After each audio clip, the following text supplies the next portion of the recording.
Perubahan kecil itu mula-mula hanya soal lemari dapur. Toples gula yang biasanya diletakkan di rak bawah dipindahkan Bu Sulastri ke rak paling atas, di samping toples jahe kering, kurma, dan madu yang sudah 2 bulan terakhir tak habis-habis karena terlalu sering dibuka hanya untuk dibicarakan khasiatnya. Nala menyadarinya pada suatu pagi yang lembab ketika ia berdiri dengan rambut masih setengah basah, menjerang air untuk teh, lalu meraih ke tempat biasa dengan gerakan yang sudah hafal, seperti orang meraba sakelar di rumah sendiri, tangannya mendapati ruang kosong. Ia menoleh, melihat deretan toples yang berubah urutan, lalu melihat ibu mertuanya yang sedang duduk di meja makan, menyiangi daun kangkung sambil mengenakan kacamata baca yang selalu melorot sedikit di ujung hidung. "Kupindah ke atas," kata Bu Sulastri tanpa menunggu ia bertanya. "Biar yang di bawah buat yang sering dipakai. Yang manis-manis jangan gampang diambil." Nada suaranya datar, hampir seperti penjelasan biasa, tetapi kata-kata itu tinggal lebih lama daripada yang seharusnya. "Yang manis-manis jangan gampang diambil?" Nala tidak tahu kenapa kalimat sesederhana itu terasa seperti petunjuk tentang sesuatu yang lebih besar daripada gula, lebih panjang daripada pagi, sesuatu yang tidak berani ia beri nama karena begitu diberi nama, ia akan terdengar berlebihan bahkan bagi dirinya sendiri. Ia cuma mengangguk, mengambil kursi kecil dari sudut, naik sedikit, lalu menjinjit untuk meraih toples itu. Dari belakang, ia merasa Bu Sulastri memperhatikannya, bukan dengan tatapan jahat, melainkan dengan jenis perhatian yang membuat tubuh orang lain seperti sedang diuji apakah cukup cekatan, cukup sehat, cukup pantas untuk melakukan gerakan kecil di rumah ini tanpa bantuan. "Biar ibu saja," kata Nala. Meskipun Bu Sulastri tidak benar-benar bangkit, "Ndak apa-apa," sahut Bu Sulastri, "sekalian olahraga." Mereka sama-sama tersenyum tipis. Tidak ada yang salah, kalau ditimbang dari luar.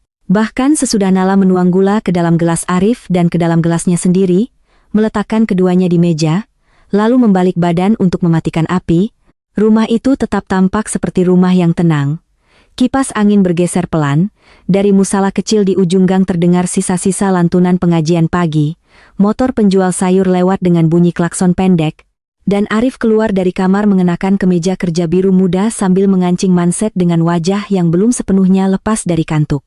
Yang membuat pagi itu berbeda bukanlah kejadian, melainkan cara semuanya duduk di tempat masing-masing dengan sedikit pergeseran, begitu kecil sampai hanya terasa jika seseorang sudah terlalu lama hidup di dalam pola yang sama. Sudah 6 tahun Nala menikah dengan Arif, dan 6 tahun juga ia belajar bahwa di rumah tangga, sesuatu yang sungguh mengubah udara hampir tidak pernah datang sebagai ledakan, ia datang sebagai urutan toples yang berubah, sebagai kebiasaan menunggu yang maju 5 menit, sebagai sapaan yang dihilangkan satu kata. Dulu, Bu Sulastri selalu berkata, "Nala, tolong ambilkan piring," atau "Nala, nanti kalau ke pasar sekalian belikan daun salam." Belakangan, entah sejak kapan, ia lebih sering bilang, "Tolong ambilkan piring," atau "nanti kalau ke pasar sekalian beli daun salam." Nama Nala tidak sepenuhnya hilang, hanya tidak selalu dipakai. Dan sesuatu pada diri Nala mulai merasa bahwa namanya, dalam rumah ini, bisa dipanggil atau tidak dipanggil tanpa mengubah jalannya hari.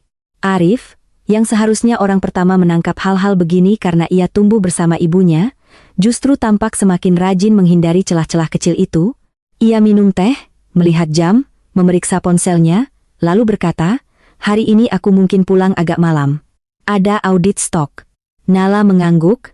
Bu Sulastri mengangkat kepala. "Jangan lupa makan teratur. Laki-laki kalau capek terus pengaruh." Lagi-lagi kalimat sederhana, tetapi Nala mendengarnya seperti seseorang mendengar bunyi sendok jatuh di dapur sebelah saat semua orang pura-pura tak terganggu. Laki-laki kalau capek terus pengaruh. Seakan-akan tubuh Arif masih harus dijaga seperti sumber yang bersih, sesuatu yang belum ternoda oleh kegagalan, sementara tubuh perempuan lebih mudah dijadikan tempat segala dugaan berkumpul. Nala tahu ia sedang tidak adil, ia bahkan tahu kalimat itu mungkin sungguh cuma kekhawatiran ibu pada anaknya. Namun sejak 2 tahun lalu, sejak mereka pulang dari klinik di Jakarta dengan map coklat tipis yang tak dibuka lagi sesampainya di rumah, keadilan menjadi sesuatu yang sulit dipertahankan di dalam dirinya. Dokter lelaki berkacamata yang bicara hati-hati itu sudah menjelaskan bahwa masalah mereka tidak sesederhana kurang usaha atau terlalu capek, bahwa angka-angka pada hasil pemeriksaan Arif tidak bagus, bahwa ada beberapa pilihan, beberapa ikhtiar, beberapa kemungkinan yang tidak perlu diputuskan hari itu juga. Di ruang konsultasi, Arif duduk tegak seperti orang yang mendengar penilaian terhadap pekerjaannya, bukan terhadap tubuhnya. Rahangnya kencang, tangannya saling mengunci. Setelah keluar, ia tidak langsung bicara.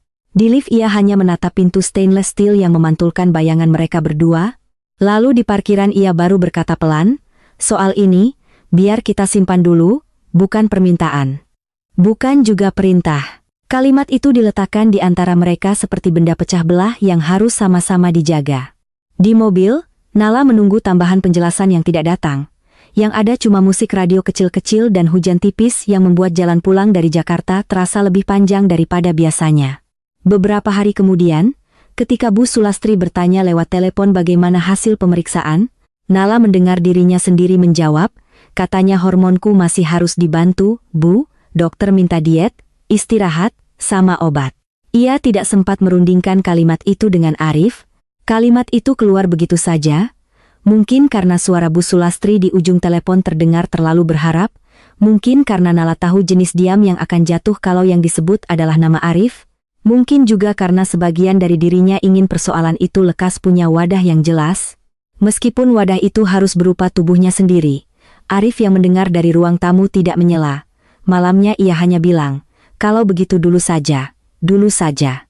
Seperti kebohongan yang diletakkan di rak sementara, padahal pelan-pelan menjadi perabot tetap. Sejak itu, semua saran, jamu, doa, pijat perut, pantangan makanan, hitungan masa subur, video ceramah tentang rumah tangga dan keturunan, sampai tatapan orang-orang yang terlalu sopan untuk bertanya langsung, mengarah kepada Nala. Ia menahannya bukan karena dirinya kuat, bukan juga karena cinta yang berlebihan, melainkan karena setiap kali membayangkan Arif duduk di ruang keluarga mendengar ibunya berkata, "Lo kok bisa?" Dengan nada yang jatuh setengah tak percaya, ada sesuatu pada diri Nala yang tidak sanggup menyaksikannya. Arif adalah anak laki-laki satu-satunya. Kakak perempuannya, Mbak Rini, sudah menikah dan punya 2 anak perempuan yang ceriwis dan sehat. Keluarga besar sering bercanda bahwa rumah Bu Sulastri kurang suara anak laki-laki untuk meneruskan nama. Candaan itu dulu terasa seperti bunyi latar dari pertemuan keluarga, semacam kaset lama yang diputar terus di acara makan siang. Setelah klinik Jakarta, bunyi itu berubah menjadi sesuatu yang lebih dekat ke telinga. Nala mulai menangkap susunan kata yang dulunya lolos begitu saja. "Kalau ada anak laki-laki, simbahmu pasti senang. Arif ini dari kecil paling mirip bapaknya, sayang belum ada yang nurun. Perempuan ya rezeki, tapi laki-laki kan ada tanggung jawab nama. Orang-orang tidak selalu bermaksud melukai. Justru itu yang membuatnya melelahkan." Mereka bicara sambil mengupas mangga, sambil menyendok soto, sambil membantu melipat mukena, dengan wajah biasa-biasa saja, seolah pembicaraan tentang rahim orang lain sama wajarnya, dengan menanyakan harga cabai. Di bulan-bulan pertama Nala masih bisa menertawakan semuanya bersama Arif sepulang dari rumah ibunya. "Kalau nama itu begitu berat, suruh ditulis di tembok saja," katanya suatu malam, dan Arif tersenyum lelah. Tapi lama-lama candaan kehilangan tenaga. Ada malam-malam ketika mereka berbaring bersisian dan tidak ada yang mengangkat topik itu, justru karena topik itu sudah terlalu penuh memenuhi kamar. Di atas ranjang, tubuh mereka kadang bertemu seperti orang yang masih saling sayang tetapi tidak yakin apa yang sedang mereka usahakan, kedekatan, kewajiban, atau sekadar kebiasaan agar tidak tampak menyerah. Nala tidak pernah bisa betul-betul marah kepada Arif. Itu mungkin salah satu masalahnya. Kemarahan yang tidak dikeluarkan tidak hilang, ia berubah bentuk menjadi perhatian berlebihan, menjadi keinginan untuk menebak suasana hati, sebelum Arif sendiri menyadarinya, menjadi kebiasaan mengukur jeda dalam ucapan suami seolah dari sanalah nasib mereka akan diputuskan. Jika Arif pulang lebih pendiam, Nala buru-buru menyajikan teh. Jika Arif tampak sedang ingin dekat, Nala menahan letihnya. Jika Arif menghindari pembicaraan tentang klinik atau pilihan pengobatan berikutnya, Nala memilih waktu lain yang lebih baik yang hampir selalu tidak pernah datang. Dan justru karena ia tidak marah, ia merasa semakin sendirian. Pada pagi ketika toples gula dipindah itu, Bu Sulastri datang lebih awal dari biasa karena hendak menitip kunci rumah. Siang nanti ia akan pergi ke rumah Mbak Rini untuk membantu persiapan selapanan cucu keduanya. "Kalian datang, ya?" katanya sambil berdiri, merapikan kerudung. Jangan telat. Banyak saudara dari Karanganyar. Nala mengatakan iya. Arif juga bilang iya sambil memasukkan dompet ke saku celana. Setelah Bu Sulastri pergi, rumah seperti mengembuskan napas. Arif meminum sisa tehnya. Ibu memang lagi banyak pikiran, katanya, tanpa melihat Nala. Kalimat itu terdengar seperti penjelasan sekaligus pembelaan yang tidak diminta. Aku nggak bilang apa-apa, jawab Nala. Aku tahu. Kalau tahu, kenapa bilang begitu? Arif menghela napas kecil, lalu memandang keluar jendela, ke pagar yang sebagian cat hitamnya mulai pudar karena hujan. Bukan apa-apa. Maksudku cuma jangan dimasukkan hati terus. Nala hampir berkata, yang dimasukkan hati itu bukan cuma ucapan ibu, tapi juga cara kamu membiarkan aku menampungnya. Namun kata-kata seperti itu selalu terasa terlalu telanjang saat hendak keluar. Ia takut kalau kalimat itu sudah diucapkan, ia harus menanggung bukan hanya isinya, tetapi juga wajah Arif sesudah mendengarnya. Maka ia memilih mencuci gelas. Air keran terlalu deras. Suara pecahan-pecahan kecil dari aliran air membantu menutup bunyi dalam kepalanya sendiri. Siang menjelang sore mereka berangkat ke rumah Mbak Rini di pinggir Solo, melewati jalan yang lebih ramai dari biasanya, karena orang-orang baru pulang dari pasar dan anak-anak berseragam pramuka bersepeda bergerombol. Nala duduk di samping Arif sambil memangku kotak kado berisi setelan baju bayi warna krem yang mereka beli tadi siang. Ia sengaja memilih warna netral. Warna-warna yang terlalu tegas sering membuat percakapan di keluarga Arif cepat sekali bergeser ke soal jenis kelamin, seolah bayi bahkan sebelum bisa mengangkat kepala sudah harus membawa makna tambahan ke dalam rumah. Rumah Mbak Rini sudah penuh sandal di teras. Dari dalam terdengar suara perempuan-perempuan bercakap cepat, diselingi tangis bayi, bunyi sendok mengenai panci, dan tawa anak-anak yang saling mengejar. Begitu masuk, Nala langsung diserbu aroma santan, bawang goreng, dan bedak bayi.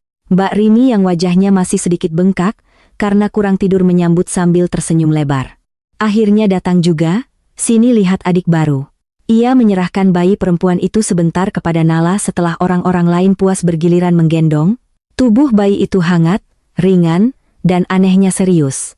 Matanya belum benar-benar fokus, tetapi sesekali bergerak seperti sedang mencari bunyi yang dikenalnya.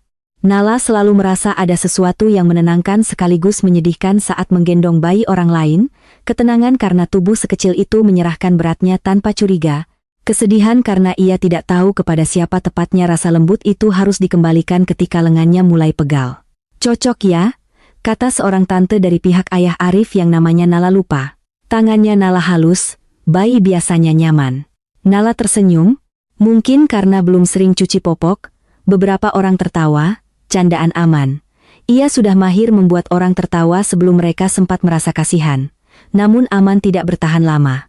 Saat acara doa selesai, dan tamu mulai makan prasmanan, Nala duduk di sudut ruang keluarga bersama beberapa perempuan, yang usianya terpaut jauh, mendengarkan percakapan yang mengalir dari harga emas ke sekolah cucu, dari sekolah cucu ke menu MPASI, dari menu MPASI ke zaman sekarang anak muda banyak milih-milih. Satu orang menyebut klinik fertilitas di Yogyakarta yang katanya bagus. Satu lagi menyahut soal temannya yang berhasil hamil setelah umrah. Nama Nala tidak disebut, tetapi sesekali ada jeda kecil sebelum pembicara melanjutkan kalimat, jeda yang membuat semua orang tampak terlalu sopan untuk menoleh. Bu Sulastri datang membawa piring berisi lontong opor dan duduk di antara mereka. Yang penting sabar, katanya, entah kepada siapa. Tapi sabar juga harus disertai ikhtiar. Jangan terlalu dipilih-pilih kalau dikasih saran. Nala tahu kalimat itu diarahkan kepadanya tanpa perlu dipanggil namanya. Ia mengangguk karena itulah yang diharapkan, bukan karena setuju. Salah satu bibi, yang selalu tampak lebih tertarik pada gosip keluarga daripada pada orang yang sedang diajak bicara, menepuk lengan Nala. Kamu itu badannya sebenarnya enak buat hamil loh. Mungkin kurang dibikin santai, jangan kebanyakan mikir kerjaan. Nala bekerja sebagai admin keuangan di toko bahan bangunan milik pamannya. Pekerjaan yang tidak glamor tetapi cukup untuk memberinya penghasilan dan alasan keluar rumah setiap pagi. Ia hampir ingin bertanya seperti apa tepatnya badan yang enak buat hamil menurut orang-orang, tetapi yang keluar cuma senyum tipis yang membuat pipinya pegal. Iya Bu, sudah pernah pijat kebuning? Belum. Coba saja. Tetanggaku yang 8 tahun belum isi, habis dipijat 3 kali langsung. Nala menahan dorongan untuk bertanya langsung apa maksud dari isi, seperti rumah kontrakan atau gudang beras. Ia tahu sinisme yang terlalu cepat justru akan membuatnya kelihatan pahit. Di seberang ruang, ia melihat Arif sedang berbicara dengan suami Mbak Rini dan dua orang sepupu laki-laki. Tangan mereka bergerak-gerak membahas sesuatu, mungkin motor baru, mungkin harga material bangunan. Kadang Arif tertawa. Bukan tawa lepas, tetapi cukup untuk menunjukkan ia tidak sedang berada di sudut yang sama dengan Nala. Ia sempat berharap Arif akan menoleh, menangkap suasana dari wajahnya, lalu datang mendekat dengan alasan apapun. Yang terjadi, Arif hanya sekali melirik ke arahnya, lalu kembali ke percakapannya. Nala tidak bisa memastikan apakah suaminya benar-benar tidak mengerti, atau justru mengerti dan memilih tidak bergerak karena kehadirannya akan membuat semuanya tampak lebih nyata. Sesudah makan, saat tamu mulai berkurang dan anak-anak tidur berserakan di atas kasur tipis yang digelar di kamar depan, Nala pergi ke belakang rumah untuk membantu cuci piring. Di dapur sempit itu, suara percakapan lebih jujur karena orang-orang sibuk dengan tangan masing-masing. Air mengalir, panci beradu, dan kata-kata meluncur tanpa banyak disaring. Mbak Rini berdiri di samping Nala, membilas gelas sambil sekali-sekali menoleh ke pintu untuk memastikan bayinya aman di dalam. "Kamu nggak usah dipikirin omongan orang," katanya pelan, nyaris tanpa pengantar. "Ibu kalau ngomong kadang ya begitu, bukan jahat." Nala menahan piring lebih lama di bawah air, seolah noda sabun belum hilang. "Aku tahu. Tapi kamu juga jangan diem terus kalau capek." "Ngomong ke siapa?" Mbak Rini berhenti sebentar. "Ke Arif." Jawaban itu masuk akal justru karena terlalu sederhana. Nala tertawa kecil, bukan karena lucu. "Kalau dia mau dengar?" Mbak Rini meliriknya. Di wajah perempuan itu ada kelelahan yang berbeda dari kelelahan Nala. Kelelahan orang yang sudah punya dua anak, suami yang lumayan baik, dan ibu yang sama-sama menyita tenaga dengan cara lain. "Arif itu kadang nunggu orang ngomong dulu," katanya. "Dia dari kecil begitu. Bukan berarti nggak peduli." Nala tidak menjawab. Ia tahu jenis pembelaan seperti ini. Benar, tetapi tidak cukup. Seseorang bisa peduli dan tetap membiarkan orang lain menanggung bagian yang lebih berat. Sore turun pelan ketika mereka pamit. Di mobil, jalanan mulai dipenuhi cahaya lampu toko dan bau gorengan dari pinggir jalan masuk lewat jendela yang terbuka sedikit. Arif mengemudi dengan satu tangan satunya disetir bagian atas. Ia tampak lebih letih daripada saat berangkat. Setelah cukup lama diam, ia berkata, "Tante Yuli tadi ngomong apa saja?" Nala menoleh. "Kamu lihat, sedikit, kalau lihat, kenapa nggak datang?" Kalimat itu keluar lebih cepat dari yang ia rencanakan. Arif mengencangkan rahang. "Nala, di acara keluarga aku nggak bisa tiap menit ngikutin kamu terus. Aku nggak minta tiap menit, terus, cukup sekali." Arif tidak langsung menjawab, lampu merah membuat mobil berhenti di perempatan. Di trotoar, seorang anak laki-laki menjual tisu sambil mengetuk-ngetuk kaca mobil lain.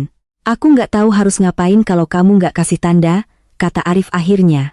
"Tanda?" Nala menoleh penuh. "Jadi aku harus kasih tanda dulu kalau aku lagi dipermalukan?" "Aku nggak bilang dipermalukan, ya memang bukan kamu yang duduk di situ." Suara Nala naik sedikit, lalu ia menyesal seketika karena mobil menjadi ruang yang terlalu sempit untuk pertengkaran. Arif menatap jalan. "Aku capek kalau tiap hal harus dijadikan besar. Aku juga capek kalau tiap hal dianggap kecil." Lampu berubah hijau, tetapi Arif terlambat sepersekian detik menekan gas sampai motor di belakang membunyikan klakson. Sepanjang sisa perjalanan mereka diam. Nala melihat deretan ruko, spanduk les privat, apotek 24 jam, dan orang-orang yang tampak punya urusan jelas untuk pulang ke rumah masing-masing. Ia merasa marah, tetapi marahnya tidak utuh. Di sela-selanya selalu ada rasa bersalah karena mungkin benar ia terlalu peka, terlalu banyak membaca maksud pada ucapan orang. Lalu ia benci pada dirinya sendiri karena bahkan ketika marah, ia masih menyediakan ruang untuk membela semua orang kecuali dirinya. Sampai rumah, Arif langsung mandi. Nala membuka jilbab, melipatnya, dan berdiri cukup lama di depan wastafel tanpa menyalakan air. Wajahnya di cermin tampak biasa saja. Justru itulah yang membuatnya jengkel, betapa mudahnya orang menyangka seseorang baik-baik saja hanya karena matanya tidak merah dan bibirnya masih bisa ditutup rapat. Saat Arif keluar dari kamar mandi, Rambutnya basah dan wajahnya sedikit lunak karena air dingin. Ia berdiri di pintu kamar, seakan menimbang apakah percakapan tadi sudah selesai atau justru baru dimulai. Aku nggak bermaksud bikin kamu sendirian, katanya. Nala sedang melipat baju-baju yang diangkat siang tadi dari jemuran. Tapi ya aku sendirian, kamu punya aku. Nala mengangkat kepala. Kalimat itu, diucapkan pada saat lain, mungkin terdengar menenangkan. Malam itu justru terasa seperti iklan yang tidak sesuai barang. Punya itu beda dengan dibela, katanya. Arif mengusap wajahnya. Aku juga lagi berusaha, Nal. Berusaha apa? Pertanyaan itu membuat Arif diam lebih lama daripada yang diinginkan Nala. Menjaga semuanya tetap tenang.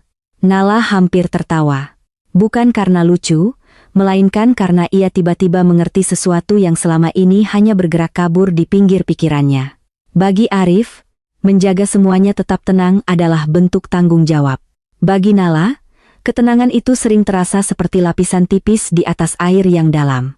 Ia ingin bilang bahwa rumah tangga tidak bisa terus-menerus dijaga hanya pada permukaannya. Namun ia juga tahu Arif tidak akan mendengarnya malam itu sebagai penjelasan, ia akan mendengarnya sebagai tambahan tuntutan pada hari yang sudah melelahkan. Maka Nala kembali melipat baju. Gerakannya rapi, hampir terlalu rapi. Mereka tidur dengan punggung saling membelakangi, dipisahkan oleh guling yang tadinya selalu mereka rebutkan untuk bercanda. Pagi-pagi berikutnya berjalan dengan ritme biasa, dan justru karena biasa itulah Nala semakin awas pada perubahan-perubahan yang tampaknya sepele. Bu Sulastri datang tidak sesering dulu, tetapi ketika datang ia lebih teliti melihat isi kulkas, lebih sering menyebut nama perempuan-perempuan yang berhasil hamil setelah pasrah, lebih lama memandangi kamar belakang, yang sekarang dipakai untuk menyimpan kardus bekas toko dan mesin jahit lama peninggalan Ibu Nala. Kamar ini kalau dirapikan enak buat anak, katanya suatu siang sambil berdiri di ambang pintu. Udah terlalu penuh barang.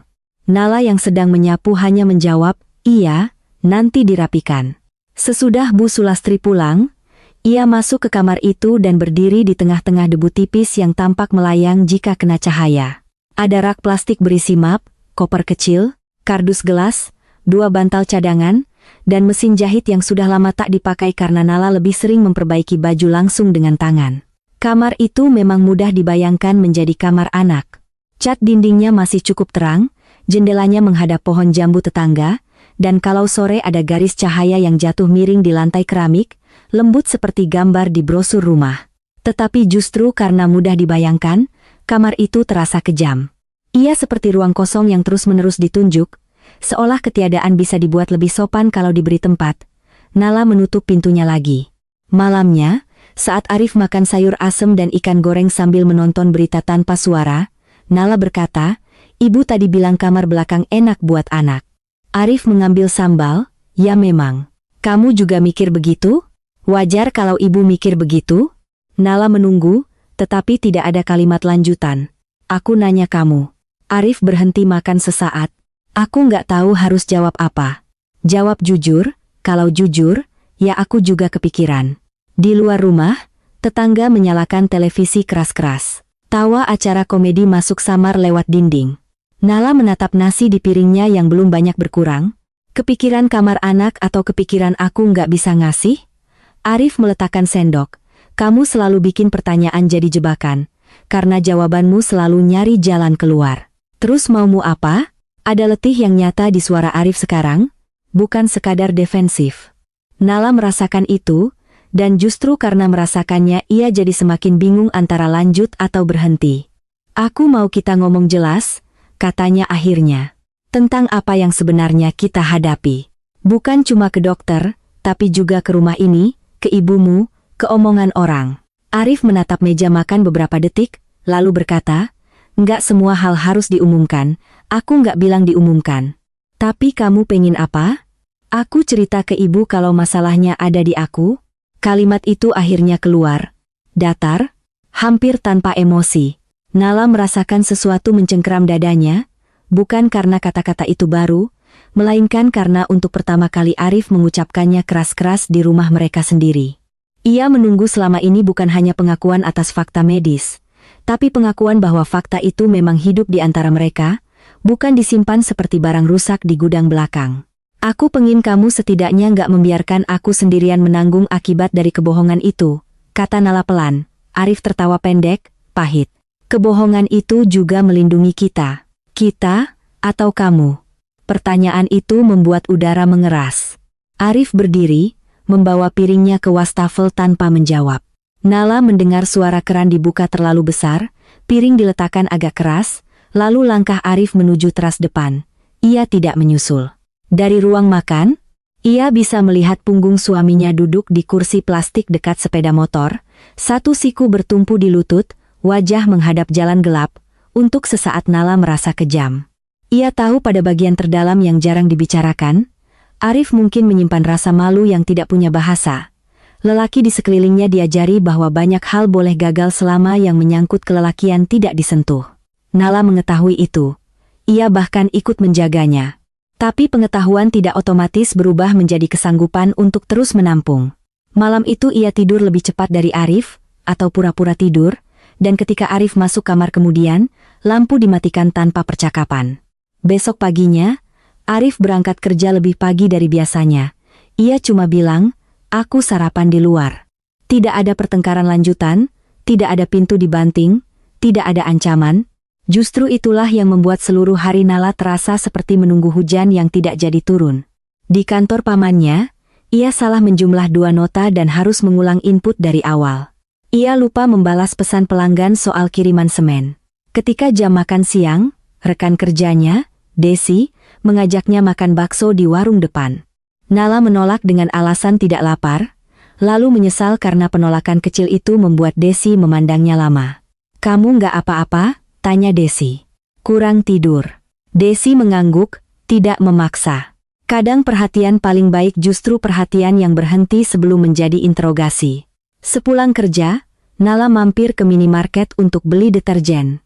Di lorong perlengkapan bayi, ia berhenti tanpa sengaja di depan rak botol susu dan bedak. Seorang ibu muda berdiri tak jauh darinya, menimang bayi yang rewel sambil tetap bisa membandingkan harga popok dengan mata cepat dan hafal. Nala tidak iri pada bayi itu, tidak juga pada ibu itu. Yang datang justru rasa asing yang aneh, seolah ada sebuah dunia yang berputar lancar di jalurnya sendiri dan ia berdiri di tepi kaca, cukup dekat untuk melihat detailnya tetapi tidak pernah sungguh masuk.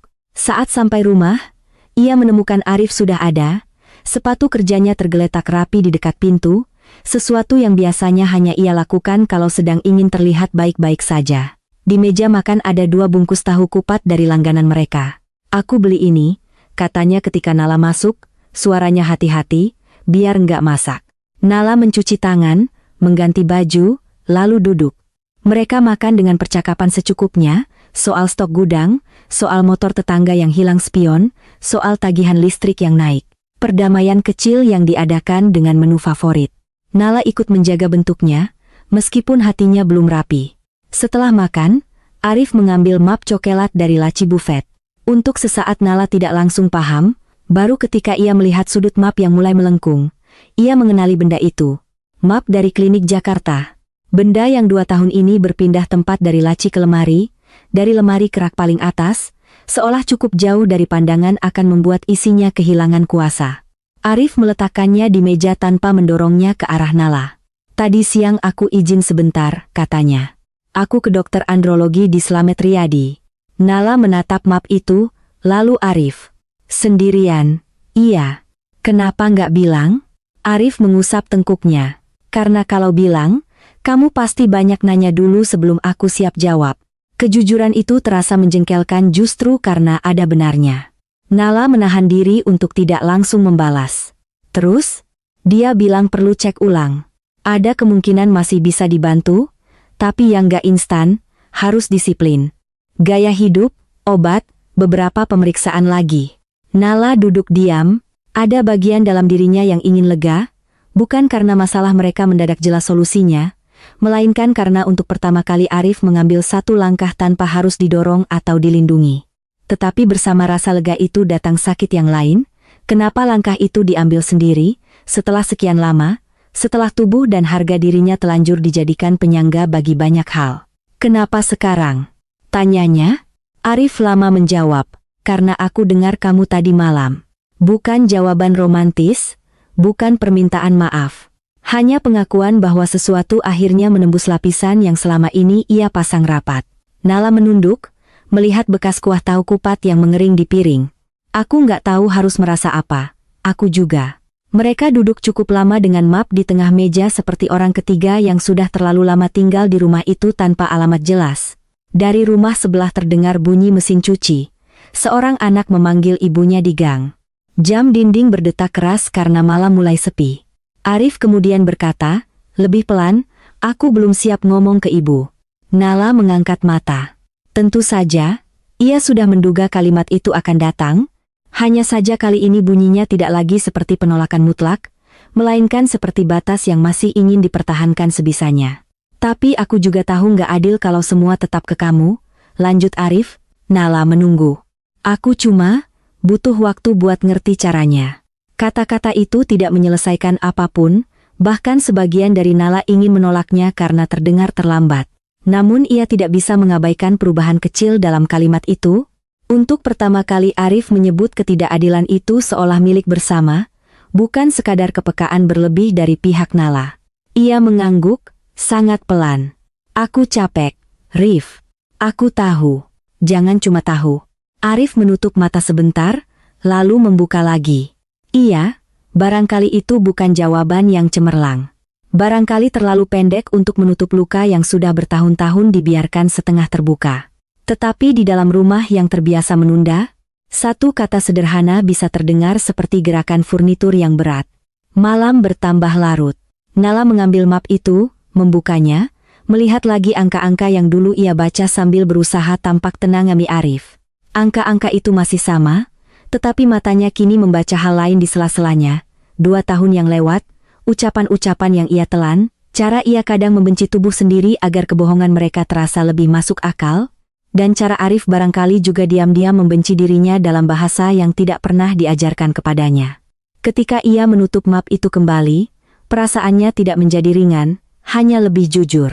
Dari kamar belakang yang pintunya belum rapat, ia bisa melihat tumpukan kardus di dalam bayang-bayang, dan untuk pertama kalinya ia tidak membayangkan kamar itu sebagai kamar anak atau gudang barang. Ia membayangkannya sebagai ruang yang masih kosong karena mereka belum tahu apa yang sanggup mereka isi, dan pikiran itu membuat dadanya terasa lapang sekaligus perih. Arif masih duduk di seberang meja, kedua tangannya terlipat, seolah menunggu putusan yang bahkan Nala sendiri belum bisa merumuskannya.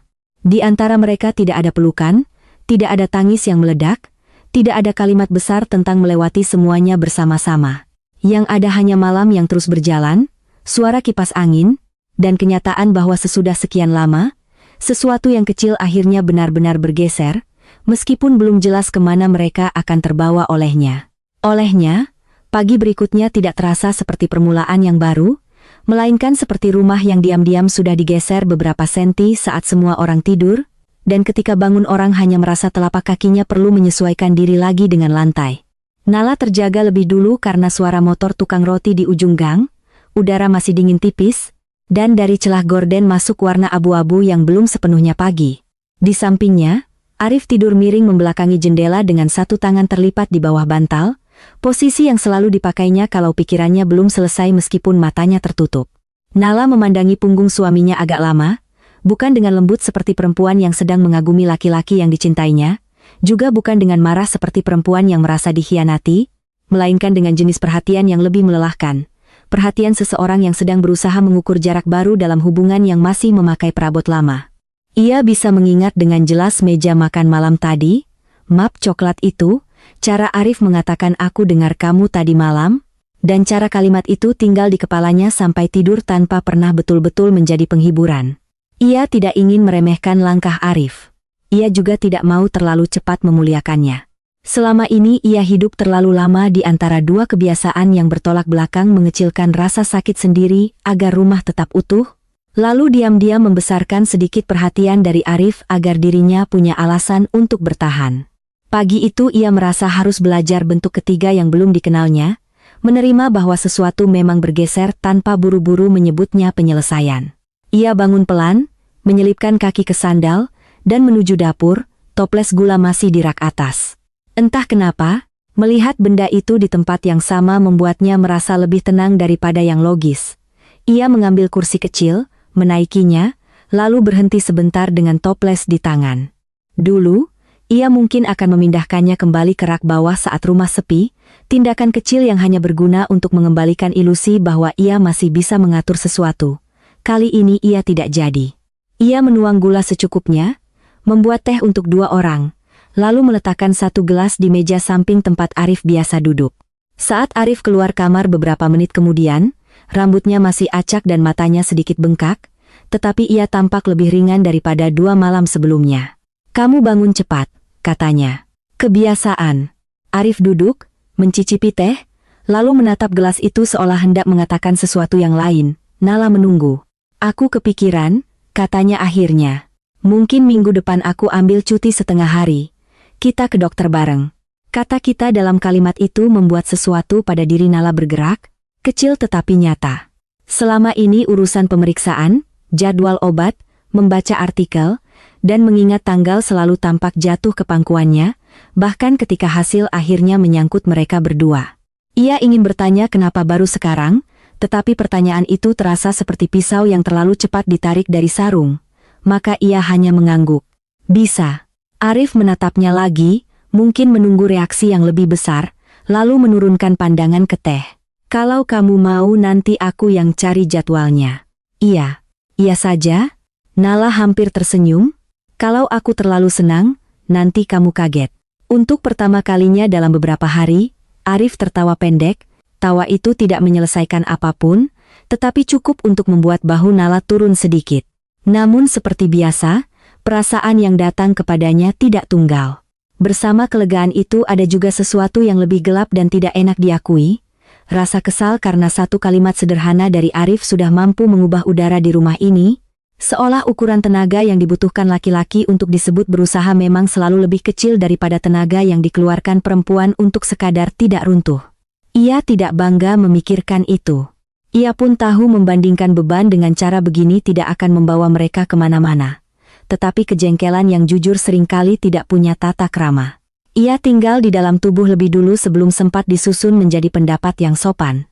Hari-hari berikutnya bergerak dengan kehati-hatian yang aneh, seperti 2 orang yang mencoba berjalan di ruangan gelap tanpa mau saling mengaku bahwa mereka sebenarnya takut menabrak benda yang sama lagi. Arif menjadi lebih sering mengabari kalau pulang terlambat, lebih jarang mengalihkan pembicaraan ketika Nala menyebut dokter, dan beberapa kali ia bahkan membuka topik sendiri, meskipun selalu dengan cara yang canggung. Suatu malam sambil menjemur handuk di belakang, ia berkata, "Kalau nanti hasilnya tetap begitu, mungkin kita harus pikirkan pilihan lain." Nala yang sedang menyelipkan jepit pada kerah baju menoleh, "Pilihan lain yang mana?" Arif tampak menyesal sudah memulai. "Ya belum tahu, obat dulu, terapi dulu, maksudku jangan mentok di satu jalan." Nala tahu ia seharusnya senang karena Arif mulai bisa menyebut masa depan tanpa suara menutup diri. Tetapi kalimat itu justru membuatnya waspada. Pilihan lain bisa berarti banyak hal, dan selama ini yang paling sering ia temui pada keluarga besar bukanlah keterbukaan, melainkan desakan berkedok saran. Ia tidak ingin pembicaraan mereka yang baru tumbuh ini buru-buru dipenuhi kata-kata besar seperti donor, adopsi, atau pasrah, seolah ada daftar resmi yang tinggal dipilih. "Satu-satu dulu," katanya. Arif mengangguk. "Iya, satu-satu dulu." Ada saat-saat seperti itu ketika mereka terdengar sepakat, padahal yang sebenarnya terjadi hanyalah menunda titik bentur berikutnya. Nala mulai memahami bahwa kedekatan yang kembali tumbuh setelah lama hilang tidak datang sebagai perasaan hangat yang utuh. Ia datang sebagai kerja kecil yang melelahkan, memilih mana yang bisa dibicarakan malam ini, mana yang lebih baik ditaruh dulu, mana yang perlu dikatakan meskipun hasilnya belum tentu enak. Dan justru karena kerja itu tidak terlihat, ia sering membuat Nala lebih lelah daripada saat mereka bertengkar terang-terangan. Di kantor, ia beberapa kali kedapatan melamun di depan layar komputer. Desi sampai suatu siang meletakkan segelas es teh di mejanya tanpa banyak cakap. "Kamu belakangan kayak lagi hitung sesuatu yang gak ada di kertas?" katanya setengah bercanda. Nala tertawa kecil. "Mungkin karena di rumah kebanyakan angka. Kalau angka, masih bisa dicek ulang. Yang gak ada bentuknya itu yang repot." Desi kemudian kembali ke mejanya sendiri, meninggalkan kalimat itu mengambang. Nala tidak pernah bercerita banyak kepada Desi tentang urusan rumah, bukan karena tidak percaya, melainkan karena ia lelah dengan keharusan menceritakan sesuatu secara runtut agar orang lain mengerti. Ada pengalaman-pengalaman yang kalau dipindahkan ke bahasa justru terasa lebih miskin daripada saat dipikul diam-diam.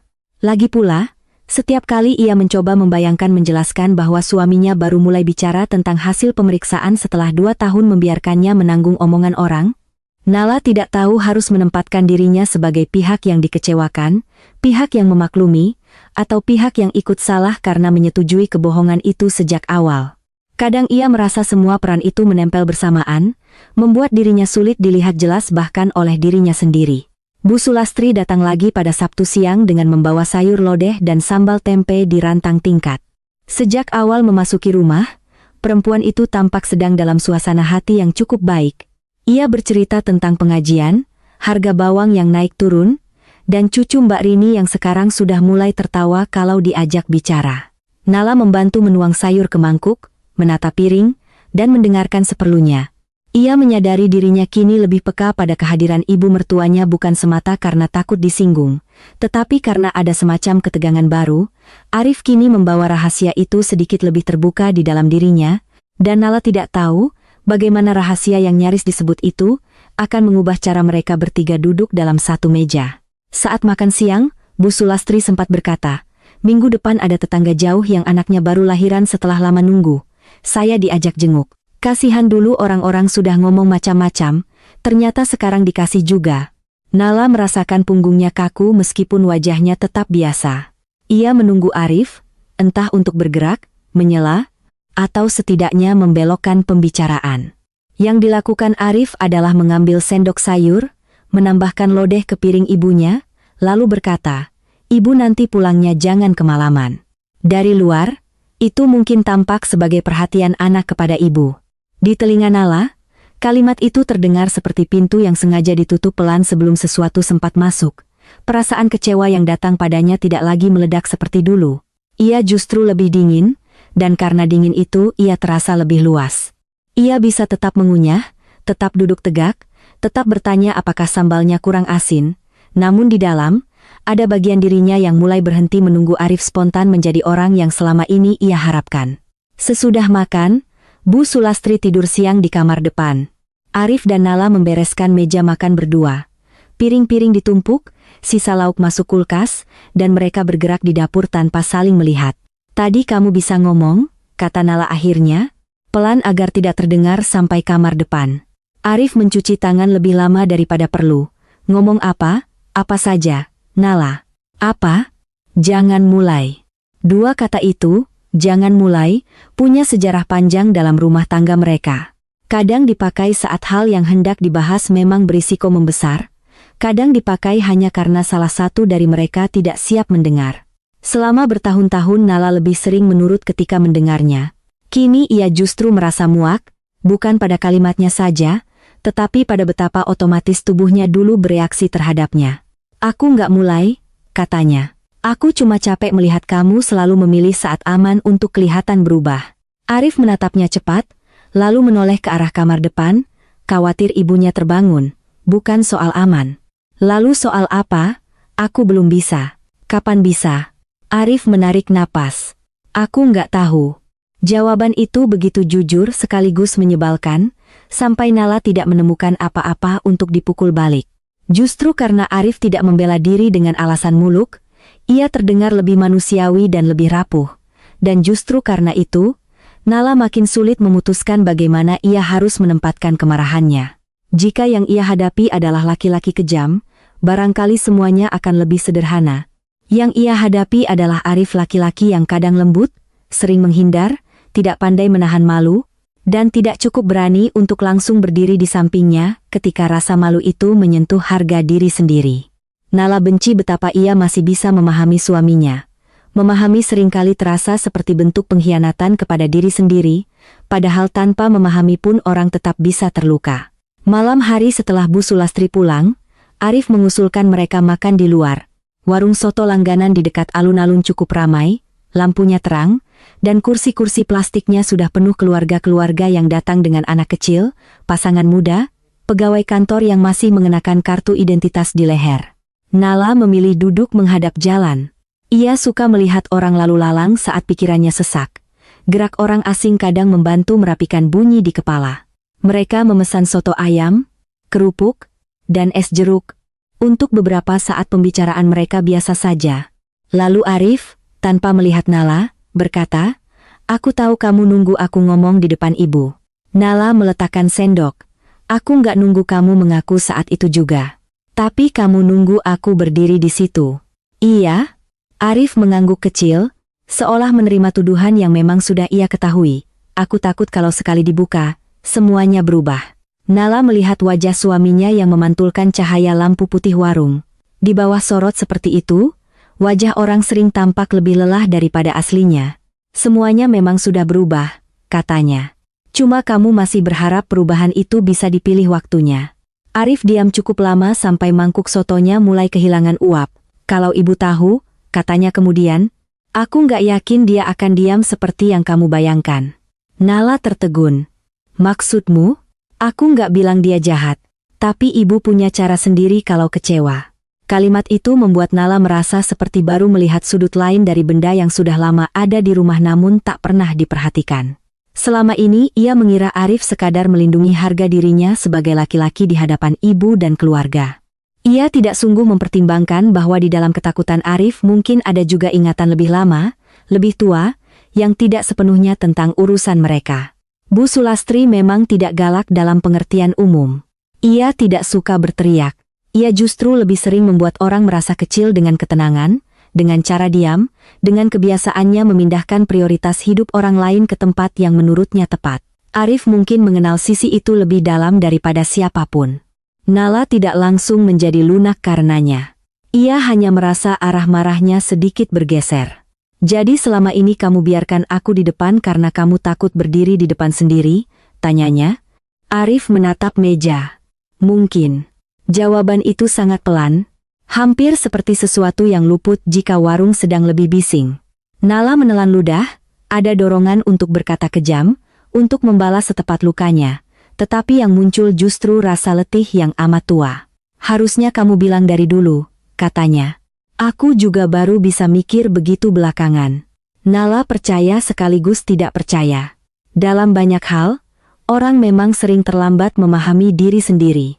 Tapi keterlambatan yang berulang tetap meninggalkan tagihan. Sepulang dari warung, mereka tidak bertengkar. Sesampainya di rumah, Arif menyapu teras tanpa disuruh, lalu memeriksa kunci pagar 2 kali sebelum masuk. Nala mengganti sprei. Mereka tidur lebih dekat daripada minggu lalu, meskipun tidak saling merangkul. Ada malam-malam ketika jarak beberapa senti terasa jauh. Ada malam ketika jarak itu terasa seperti satu-satunya bentuk belas kasih yang bisa diberikan dua orang kepada satu sama lain. Pekan berikutnya mereka benar-benar pergi ke dokter bersama. Klinik di Solo itu lebih kecil daripada yang di Jakarta, ruang tunggunya sempit, dindingnya dicat krem pucat, dan televisinya menayangkan acara memasak dengan volume terlalu kecil untuk diikuti. Pasangan-pasangan lain duduk terpisah oleh pot tanaman plastik dan meja majalah lama. Nala memperhatikan mereka bukan untuk membandingkan nasib, melainkan karena di tempat seperti itu setiap orang membawa wajah khusus, wajah yang berusaha biasa, seakan kunjungan mereka hanyalah urusan administrasi ringan, padahal yang mereka bawa masuk seringkali rasa malu, harap, kecewa, dan perhitungan masa depan yang terlalu berat untuk disebutkan di meja pendaftaran. Arif mengisi formulir sendiri, itu seharusnya hal kecil, tetapi Nala memperhatikannya juga. Dulu, pada banyak urusan rumah tangga, nama, tanggal lahir, dan riwayat kesehatan Arif lebih sering dituliskan olehnya. Kini melihat Arif menulis dengan fokus, sesekali bertanya pada resepsionis soal satu istilah yang kurang jelas, membuat Nala merasakan sesuatu yang mendekati hormat, lalu segera sesudahnya rasa sedih karena ia tidak pernah menyadari betapa rendah ambang yang harus dilalui agar ia bisa merasa seperti itu. Di ruang konsultasi, dokter menjelaskan kemungkinan-kemungkinan dengan suara tenang. Ada pemeriksaan lanjutan, perubahan pola makan, obat, pengurangan rokok. Meskipun Arif tidak merokok rutin, ia sesekali tetap ikut kalau lembur bersama teman kantor dan pengelolaan stres. Kata stres disebut berkali-kali, seolah tubuh laki-laki bisa dinegosiasikan dengan kesibukan seperti halnya target kerja. Arif bertanya lebih banyak daripada yang diduga Nala. Pertanyaannya praktis, kadang kaku, tetapi serius. Nala duduk di samping dan ikut menyimak, sesekali menambahkan hal kecil yang mungkin terlewat. Di satu momen, dokter menoleh kepada mereka berdua dan berkata, "Yang penting jangan saling menyalahkan. Proses seperti ini sering bikin pasangan kehabisan tenaga sebelum sampai ke pilihan apapun." Kalimat itu umum, pasti sudah diucapkan kepada banyak pasangan, namun Nala merasa seolah seseorang menyalakan lampu di ruang yang selama ini mereka lewati gelap-gelap. Bukan karena dokter memberi jawaban, melainkan karena untuk sesaat hubungan mereka terlihat sebagai sesuatu yang ikut diuji, bukan sekadar alat untuk memperoleh anak. Di mobil sepulang dari klinik, Arif tidak langsung menyalakan mesin. Ia duduk diam sambil memegang map baru berisi hasil konsultasi. "Aku malu waktu dokter ngomong soal stres," katanya tiba-tiba. "Kenapa?" "Karena kedengarannya kayak alasan." Nala menatap kaca depan yang memantulkan langit siang pucat. "Mungkin karena kamu capek, dianggap harus punya kontrol terus." Arif menoleh sedikit. "Kamu pikir aku begitu?" Nala mengangkat bahu. "Laki-laki sering diajar begitu." Arif tersenyum tipis, getir. "Kalau nggak punya kontrol, terus dianggap apa?" Nala tidak menjawab. Pertanyaan itu terlalu besar untuk dibahas di parkiran klinik. Mereka kemudian makan siang di warung pecel dekat situ. Saat menunggu pesanan, Arif berkata, "Kalau nanti hasilnya lama, atau nggak sesuai yang kita mau, kamu..." Ia terhenti, seperti tersandung kalimatnya sendiri. "Aku apa?" "Kamu jangan langsung mikir aku nyerah." Nala menatapnya beberapa detik. "Aku nggak takut kamu nyerah. Aku lebih takut kamu diam." Arif menerima kalimat itu tanpa membantah. Ia mengangguk sekali, lalu mengaduk es teh yang bahkan belum sempat ia minum.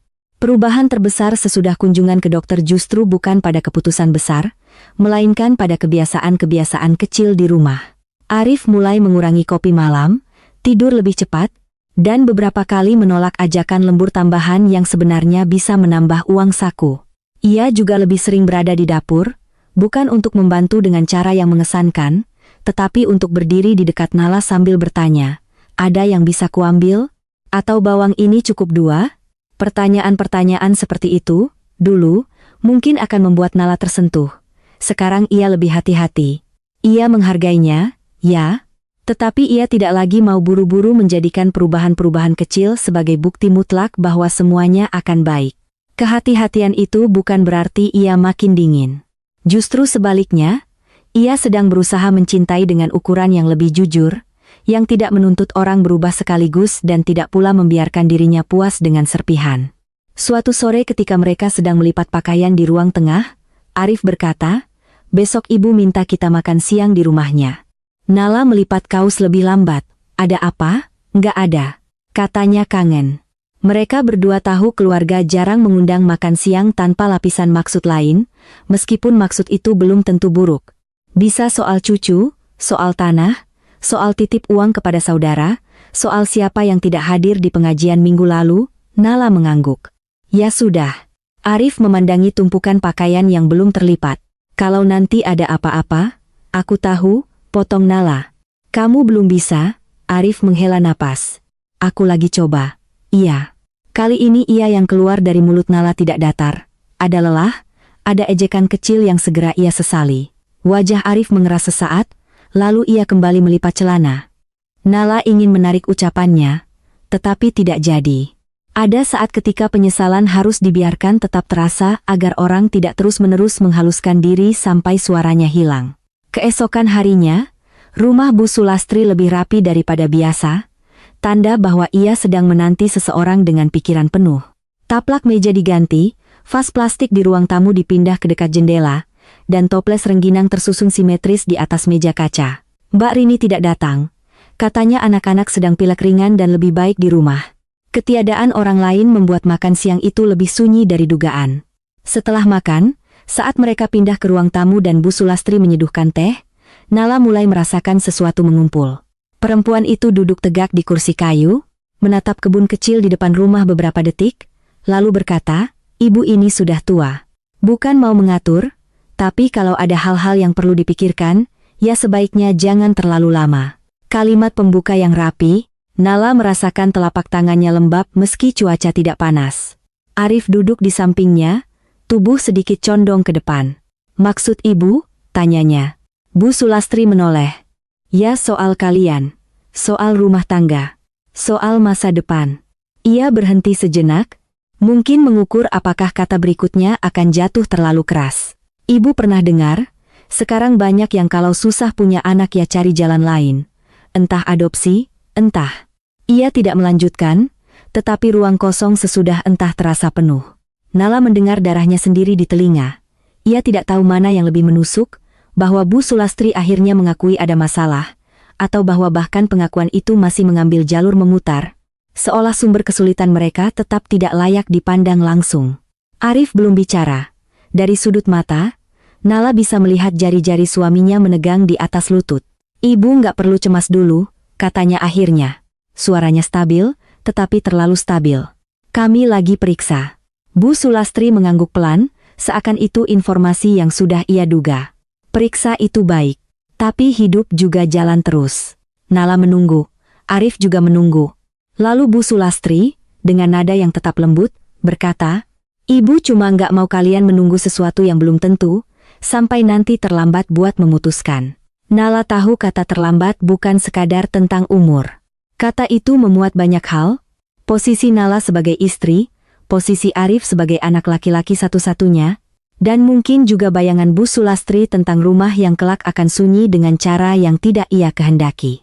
"Memutuskan apa, Bu?" tanya Nala sebelum sempat menahan diri.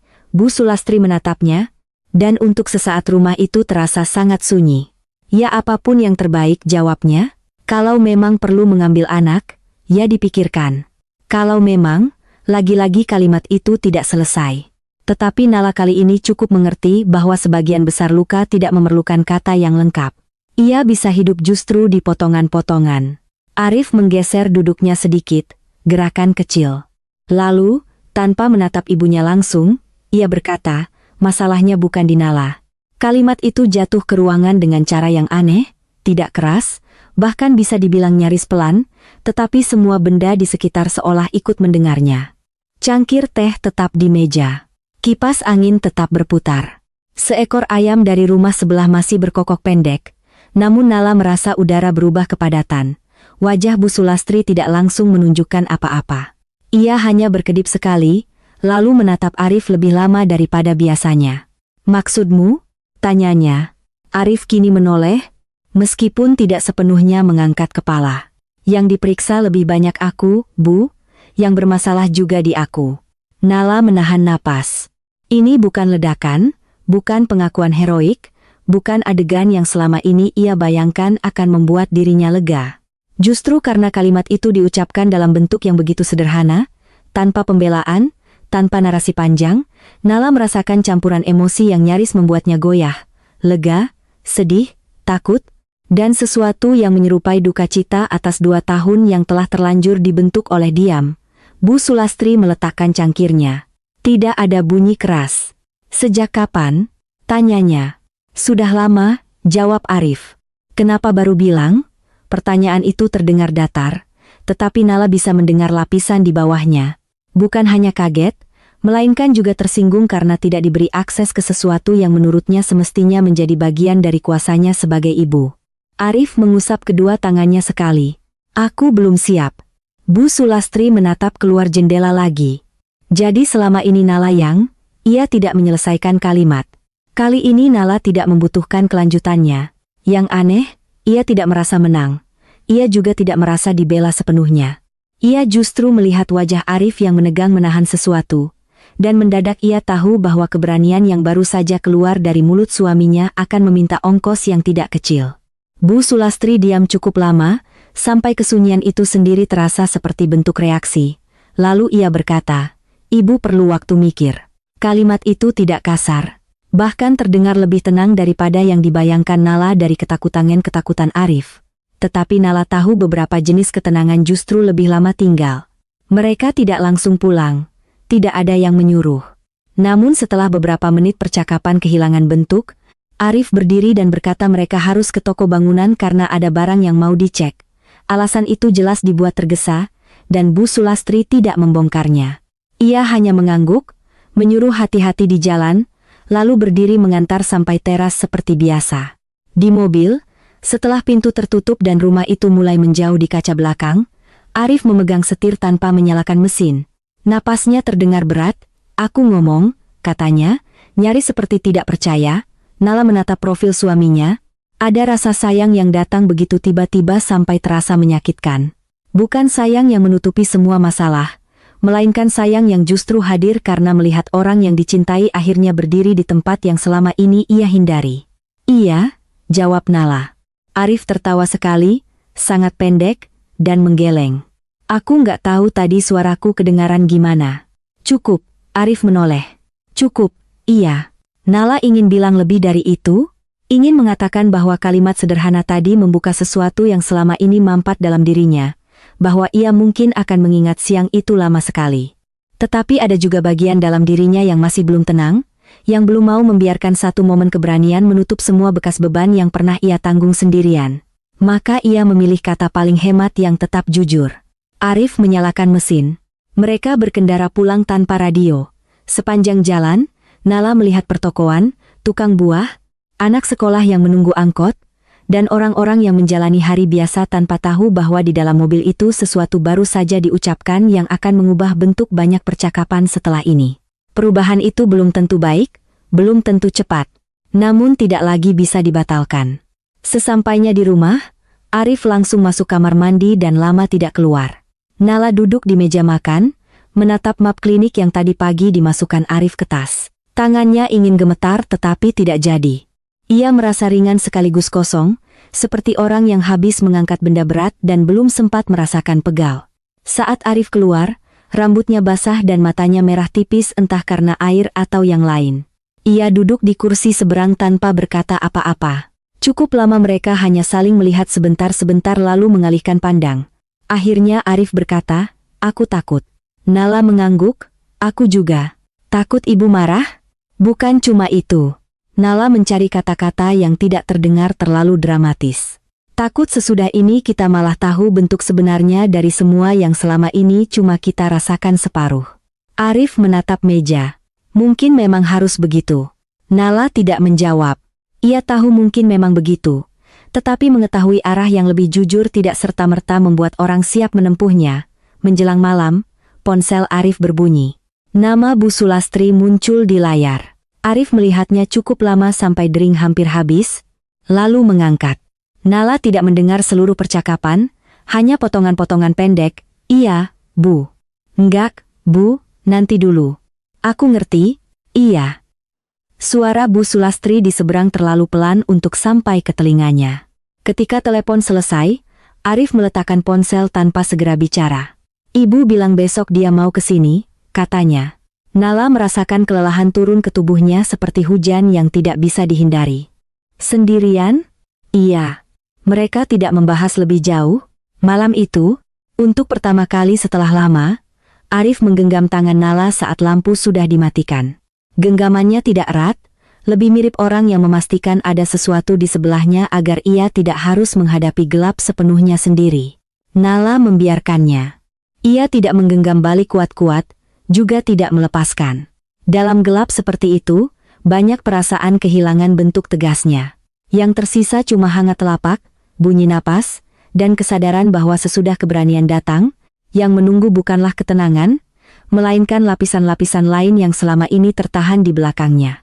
Di belakangnya, pagi datang dengan cara yang terlalu biasa untuk ukuran malam yang nyaris tidak memberi mereka tidur penuh. Nala bangun sebelum azan subuh selesai, bukan karena benar-benar sudah segar, melainkan karena tubuhnya tidak tahu lagi bagaimana beristirahat kalau pikirannya lebih dulu bangun. Tangan Arif masih menyentuh punggung tangannya, longgar, seperti sisa gerakan dari mimpi yang tidak diingat. Nala memandang jari-jari itu beberapa detik sebelum pelan-pelan menarik tangannya. Ia turun dari ranjang, merapikan selimut, lalu berdiri sejenak di samping jendela. Langit masih kebiruan tipis.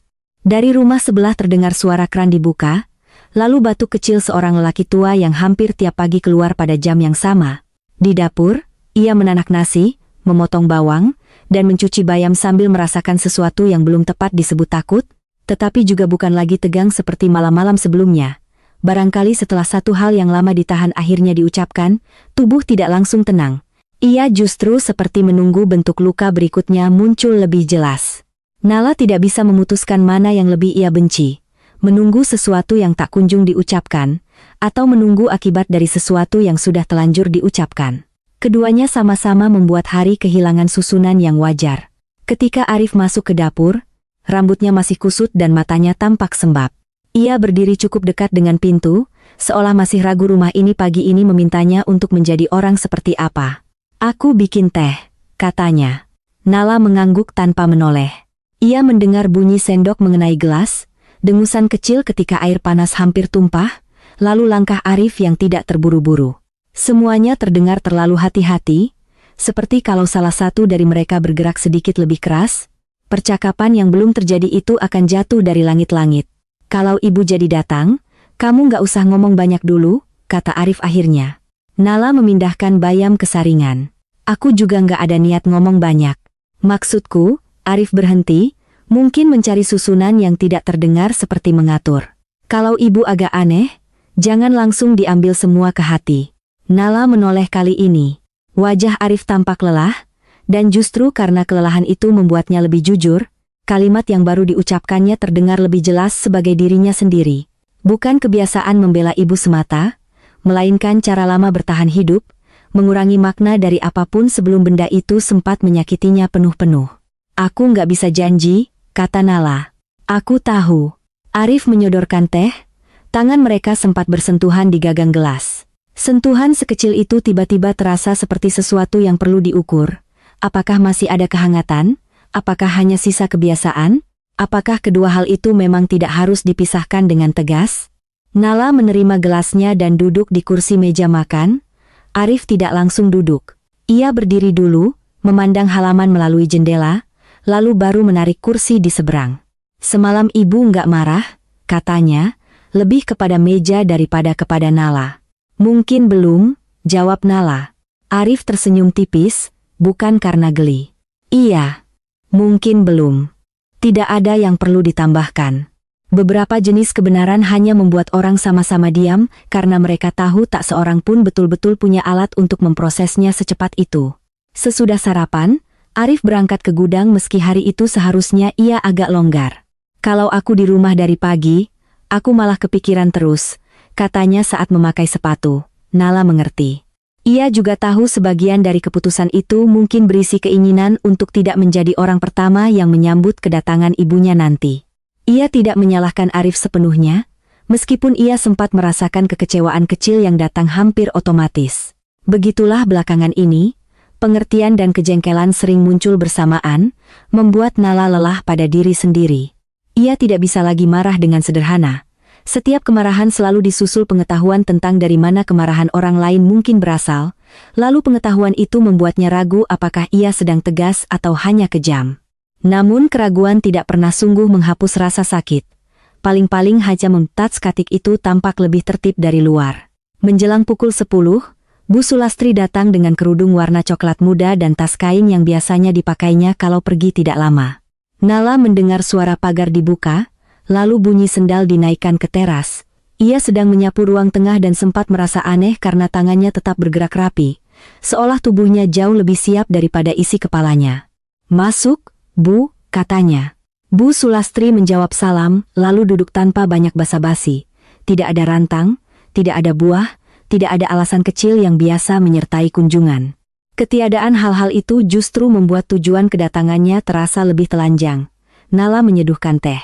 Dari dapur ia bisa melihat ibu mertuanya duduk tegak dengan kedua tangan di atas tas kain, pandangan lurus ke depan, seperti orang yang sudah menyusun kalimat sejak di jalan dan tidak ingin kehilangan urutannya. Saat Nala meletakkan cangkir, Bu Sulastri mengucapkan terima kasih dengan suara yang sangat normal. Terlalu normal, pikir Nala, dan pikiran itu sendiri membuatnya merasa tidak adil. Mungkin setelah sekian lama, ia jadi mencurigai semua nada yang tenang sebagai bentuk lain dari penolakan. Mereka duduk berhadapan beberapa detik. Di luar, tukang gas lewat sambil memukul tabung kosong dengan besi kecil, bunyinya berdenting-denting di gang. Nala menunggu ibu mertuanya mulai. "Arif sudah berangkat?" tanya Bu Sulastri. "Sudah, pagi-pagi," Iya, katanya ada yang perlu dicek. Bu Sulastri mengangguk. Setelah itu ia menghela napas pelan, tidak dramatis, tetapi cukup untuk menandai bahwa ia akan masuk ke sesuatu yang lain. Semalam ibu mikir, katanya. Nala menatap kedua tangannya sendiri di pangkuan. Iya bu. Banyak yang ibu pikir. Kalimat itu terdengar nyaris mubazir, tetapi Nala tahu sebagian orang memerlukan pintu pembuka yang tidak langsung menukik ke inti. Ibu mungkin selama ini terlalu sering ngomong yang macam-macam. Nala mengangkat mata. Ia tidak menduga kalimat itu datang begitu cepat. Bukan karena ia menganggap Bu Sulastri tak mampu mengakui sesuatu, melainkan karena pengakuan dari perempuan itu biasanya tidak hadir dalam bentuk langsung. Ia lebih sering menyelinap sebagai perubahan sikap yang tidak dijelaskan. Mendengar kalimat itu, Nala justru tidak merasa lega. Ia merasakan hati-hati yang lebih besar. Pengakuan, ia tahu, kadang bukan akhir dari sesuatu, hanya cara lain untuk mengatur ulang posisi. Saya juga nggak pernah ngomong terus terang, Bu, katanya, dan ia tahu kalimat itu separuh jujur, separuh refleks untuk meringankan beban suasana. Bu Sulastri memandangnya cukup lama. Bukan itu? Perempuan itu menurunkan pandangan ke cangkir tehnya. Kalau dari awal ibu tahu, mungkin ibu nggak akan seperti kemarin-kemarin. Nala sempat ingin bertanya, seperti apa tepatnya yang dimaksud dengan nggak akan seperti kemarin-kemarin, tetapi ia menahan diri. Ada kemungkinan jawaban yang keluar justru akan lebih menyakitkan karena terlalu polos. Ada juga kemungkinan ia sudah tahu jawabannya dan tidak butuh mendengarnya diucapkan. Saya juga ikut salah, Bu, katanya akhirnya. Saya yang dulu bilang ke ibu kalau masalahnya di saya. Untuk pertama kalinya sejak datang, wajah Bu Sulastri berubah lebih jelas, bukan marah. Lebih mirip tercengang yang bercampur tersinggung. Kenapa? Tanyanya. Waktu itu, Nala mencari susunan yang tidak terdengar seperti pembelaan Arif, tetapi juga tidak menusuk suaminya dari belakang. Kami belum siap, saya pikir lebih gampang kalau dibilang begitu dulu. Gampang buat siapa? Pertanyaan itu tidak keras. Justru lembut, dan kelunakannya membuat Nala merasa seperti disentuh di titik yang selama ini ia hindari. Buat siapa? Nala tidak punya jawaban yang bersih. Tidak buat dirinya? Jelas. Tapi tidak juga semata-mata buat Arif. Ada saat-saat ketika ia sendiri memilih kebohongan itu karena ia ingin persoalan mereka punya bentuk yang akrab di mata keluarga. Perempuan yang belum berhasil hamil masih lebih mudah dipahami daripada laki-laki yang ternyata bermasalah. Ada rasa jijik ketika ia menyadari hal itu tentang dirinya sendiri, bahwa ia pun, di balik segala rasa tersinggung dan lelah, pernah ikut memakai aturan lama yang sama, karena aturan itu lebih mudah dipindahkan ke pundaknya sendiri daripada harus membongkar seluruh cara keluarga ini memandang lelaki. Buat keadaan, jawabnya pelan, lalu langsung merasa jawaban itu kabur. Bu Sulastri menghela napas lagi. Keadaan itu seringnya cuma nama lain untuk takut. Nala tidak menyanggah.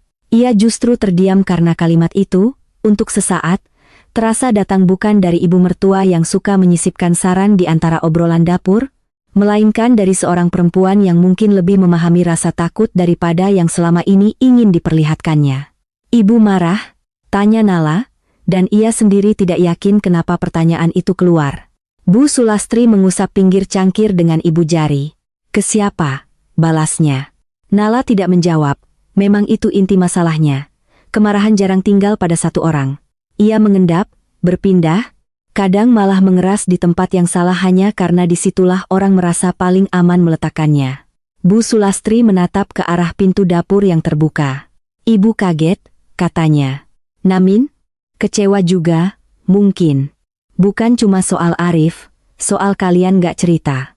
Nada suaranya tetap rata, tetapi Nala bisa mendengar ada luka kecil pada kalimat terakhir itu. Luka yang bentuknya lebih berkaitan dengan posisinya sebagai orang yang disisihkan daripada sebagai ibu yang gagal mendapatkan cucu. Pengetahuan itu membuat Nala agak melunak, lalu segera sesudahnya waspada lagi. Melunak terlalu cepat terhadap orang yang lebih tua sering menjadi awal dari kebiasaan menghapus pengalaman sendiri. Kami nggak tahu harus mulai dari mana, katanya. Bu Sulastri mengangguk pelan, saya mengerti, sedikit. Kata sedikit itu justru terasa paling jujur. Nala lebih percaya pada pengertian yang mengaku terbatas daripada pengertian yang buru-buru mengklaim penuh. Lalu kesunyian turun di antara mereka. Bukan kesunyian marah, melainkan kesunyian orang-orang yang sama-sama menyadari bahwa pembicaraan ini tidak punya jalan cepat menuju baik-baik saja. Dari ruang tengah, jam dinding terdengar lebih keras dari biasanya. Bu Sulastri kemudian berkata, "Ibu nggak akan tanya macam-macam lagi."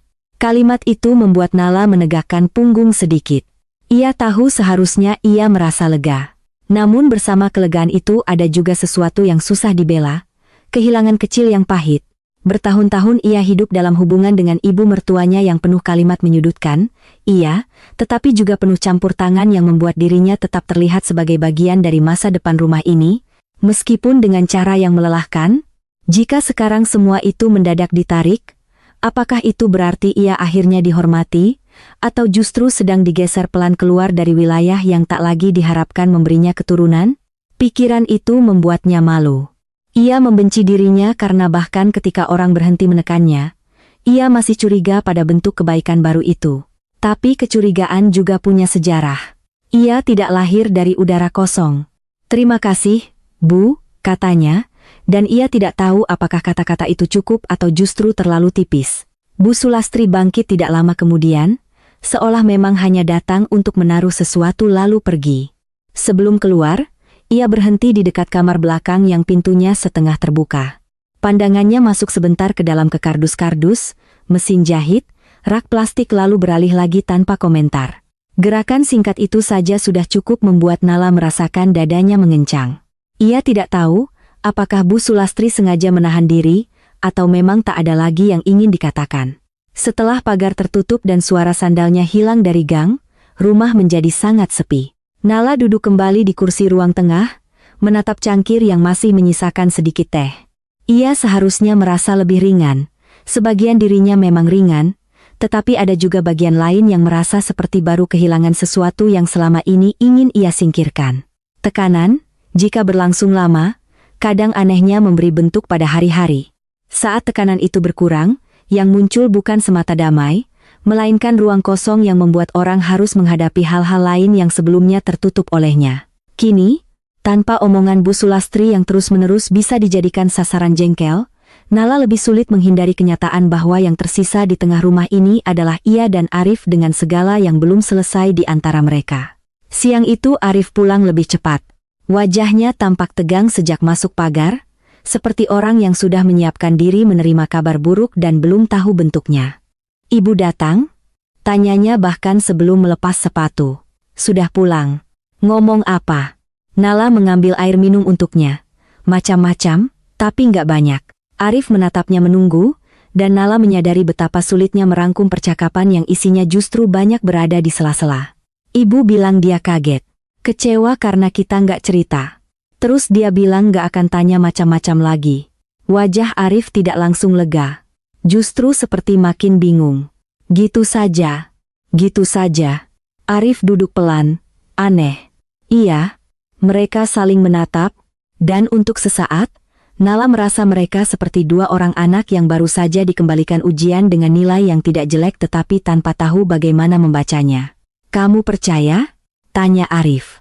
Pertanyaan itu terdengar sederhana, tetapi Nala tahu yang ditanyakan bukan hanya soal ibunya, juga soal masa depan rumah ini, soal apakah setelah pengakuan itu mereka benar-benar sedang bergerak ke tempat yang lebih jujur, atau hanya memasuki bentuk ketegangan yang lain. "Aku percaya ibu lagi berusaha menahan diri," jawab Nala. "Itu beda." Arif mengusap wajahnya. "Aku nggak tahu mana yang lebih bikin capek." Nala hampir menjawab, yang capek itu bukan mana, tapi semuanya, lalu mengurungkannya. Ia duduk di samping, tidak terlalu dekat. "Mungkin karena kita terlalu lama hidup dalam satu pola. Begitu polanya berubah, kita nggak tahu harus lega atau waspada." Arif menoleh padanya. "Kamu marah aku ngomong kemarin?" Nala terdiam sejenak. Ia tahu jawaban paling mudah adalah tidak, atau sebaliknya iya, tapi keduanya tidak cukup. "Aku lega," katanya. "Tapi aku juga sedih." "Sedih kenapa?" "Karena ternyata memang sesederhana itu buat diucapkan, dan kita baru sampai di situ sekarang." Arif menunduk. Kalimat itu melukai, Nala tahu, tetapi ia sengaja tidak menariknya kembali. Beberapa kebenaran baru terdengar kejam hanya karena selama ini terlalu lama ditunda. Sore itu mereka tidak banyak bicara. Arif tidur sebentar di kamar, Nala menyetrika pakaian sambil mendengarkan suara kipas setrika yang lemah. Uap panas naik tipis dari kain-kain kerja Arif, membuat ruang tamu berbau campuran deterjen dan logam hangat. Saat menyetrika kemeja biru muda yang biasa dipakai Arif ke kantor, Nala teringat pagi-pagi lama ketika ia merapikan kerah baju itu sambil menelan ucapan orang lain dari hari sebelumnya. Ia teringat bagaimana selama bertahun-tahun ia berhasil membuat dirinya percaya bahwa kalau ia cukup sabar, cukup lembut, cukup tidak merepotkan, maka kerapihan kecil seperti lipatan baju, bekal makan siang, atau teh yang manisnya pas akan menambal semua yang tidak mereka bicarakan. Ingatan itu tidak membuatnya ingin menangis. Justru membuatnya sedikit jijik pada bentuk harapan yang begitu patuh. Tapi bersamaan dengan jijik itu ada rasa sayang pada dirinya yang dulu, yang mungkin tidak punya cara lain selain bertahan dengan alat-alat kecil. Ia tidak ingin menghina perempuan yang ia pernah jadi, meski ia juga tak ingin kembali ke sana. Menjelang maghrib, Arif bangun dan duduk di ambang pintu kamar, melihat Nala melipat pakaian hasil setrika. "Besok kontrol lagi 2 minggu, kan?" tanyanya. "Iya, aku catat tadi." Ia menunjukkan ponselnya, dan Nala melihat jadwal itu benar-benar sudah dimasukkan, lengkap dengan pengingat, hal kecil lagi. Namun kali ini Nala merasakannya tanpa sinis. Bukan karena ia mendadak memaafkan semuanya, tetapi karena ia mulai bisa membedakan antara kewaspadaan yang melindungi dirinya dan kewaspadaan yang diam-diam melarang orang lain berubah. Ia tidak ingin menjadi penjaga luka sendiri, sampai-sampai setiap upaya Arif harus selalu disambut dengan curiga. Itu akan lebih aman, mungkin, tetapi juga lebih sepi. "Bagus," katanya. Arif mengangguk, lalu tetap duduk di ambang pintu. Ada sesuatu pada posturnya yang mengingatkan Nala pada anak kecil yang habis dimarahi tapi tak sepenuhnya mengerti apakah kesalahannya sudah berakhir. Bayangan itu membuat Nala tersentak kecil di dalam hati. Ia tidak suka melihat suaminya sebagai anak kecil. Namun kadang-kadang, terutama sesudah bicara tentang ibunya, Arif memang tampak kembali ke bentuk yang lebih muda daripada usianya. Dan mungkin itulah yang selama ini tak pernah cukup ia pahami. Bahwa sebagian dari ketidakberaniannya bukan hanya soal harga diri lelaki, melainkan soal kebiasaan lama menyesuaikan diri di hadapan perempuan yang dicintai sekaligus ditakuti. Pengetahuan itu tidak menghapus tanggung jawab Arif. Tetapi seperti banyak hal lain, pengetahuan mengubah garis tegas menjadi sesuatu yang lebih merepotkan. Malam hari, setelah makan sederhana dan mencuci piring bergantian, Nala akhirnya bertanya, "Kamu takut apa dari ibu?" Pertanyaan itu keluar pelan, hampir seperti ia tidak ingin menakut-nakuti jawabannya sendiri. Arif yang sedang mengeringkan piring terdiam cukup lama sampai Nala mengira ia tidak akan menjawab. "Takut bikin dia kecewa," katanya akhirnya. "Itu semua orang juga takut. Beda." Ia menaruh piring terakhir di rak. "Kalau dari kecil kamu sering dilihat sebagai yang harus jadi andalan, kamu lama-lama nggak tahu cara gagal di depan orang yang paling percaya kamu bakal beres." Nala mendengarkan tanpa menyela. "Waktu bapak meninggal, aku masih kuliah. Ibu nggak pernah bilang aku harus jadi ini itu, tapi habis itu semua orang ngomongnya ke aku. Soal rumah, soal ibu, soal nama keluarga. Aku sebenarnya biasa saja dengar itu dulu. Sampai lama-lama aku mikir mungkin memang itu tugas." Ia tertawa kecil, hambar. "Jadi ketika soal beginian ternyata nggak beres, ia tidak menyelesaikan kalimat." Nala menatap tangan Arif yang masih memegang lap. Baru kali itu ia mendengar potongan pikiran suaminya disusun selangsung itu. Bukan sebagai alasan yang dilempar untuk membela diri, melainkan sebagai sesuatu yang mungkin baru bisa ia lihat setelah semuanya telanjur kusut. Nala merasa sedih, ya, tetapi sedihnya tidak lagi bergerak ke satu arah. Ada sedih untuk Arif, ada sedih untuk dirinya sendiri, ada juga sedih yang tidak punya alamat. Jelas sedih karena betapa mudah rumah tangga dibentuk oleh kalimat-kalimat lama yang tidak pernah dipilih langsung oleh orang-orang yang menjalaninya. "Aku nggak minta kamu selalu beres," kata Nala. "Aku cuma minta kalau kamu nggak beres, jangan aku yang disuruh berdiri paling depan." Arif menutup mata sesaat. "Iya, jangan iya saja." Nala terkejut mendengar dirinya mengulang kalimat yang pernah ia ucapkan dengan nada lain. Kini bunyinya tidak setajam dulu, tetapi justru lebih berat. Arif membuka mata. "Aku nggak tahu cara janji yang kamu percaya. Aku juga nggak tahu cara percaya yang nggak bikin aku bodoh." Setelah kalimat itu keluar, dapur menjadi senyap. Mereka berdua tahu itu bukan serangan, melainkan inti dari sesuatu yang selama ini berputar-putar di antara mereka. Kepercayaan yang pernah dipakai terlalu lama untuk menopang diam, tidak bisa kembali utuh hanya karena kini ada pengakuan dan niat baik. Ia perlu bentuk baru, dan bentuk baru selalu canggung sebelum benar-benar terasa seperti milik sendiri. Arif mendekat satu langkah, lalu berhenti.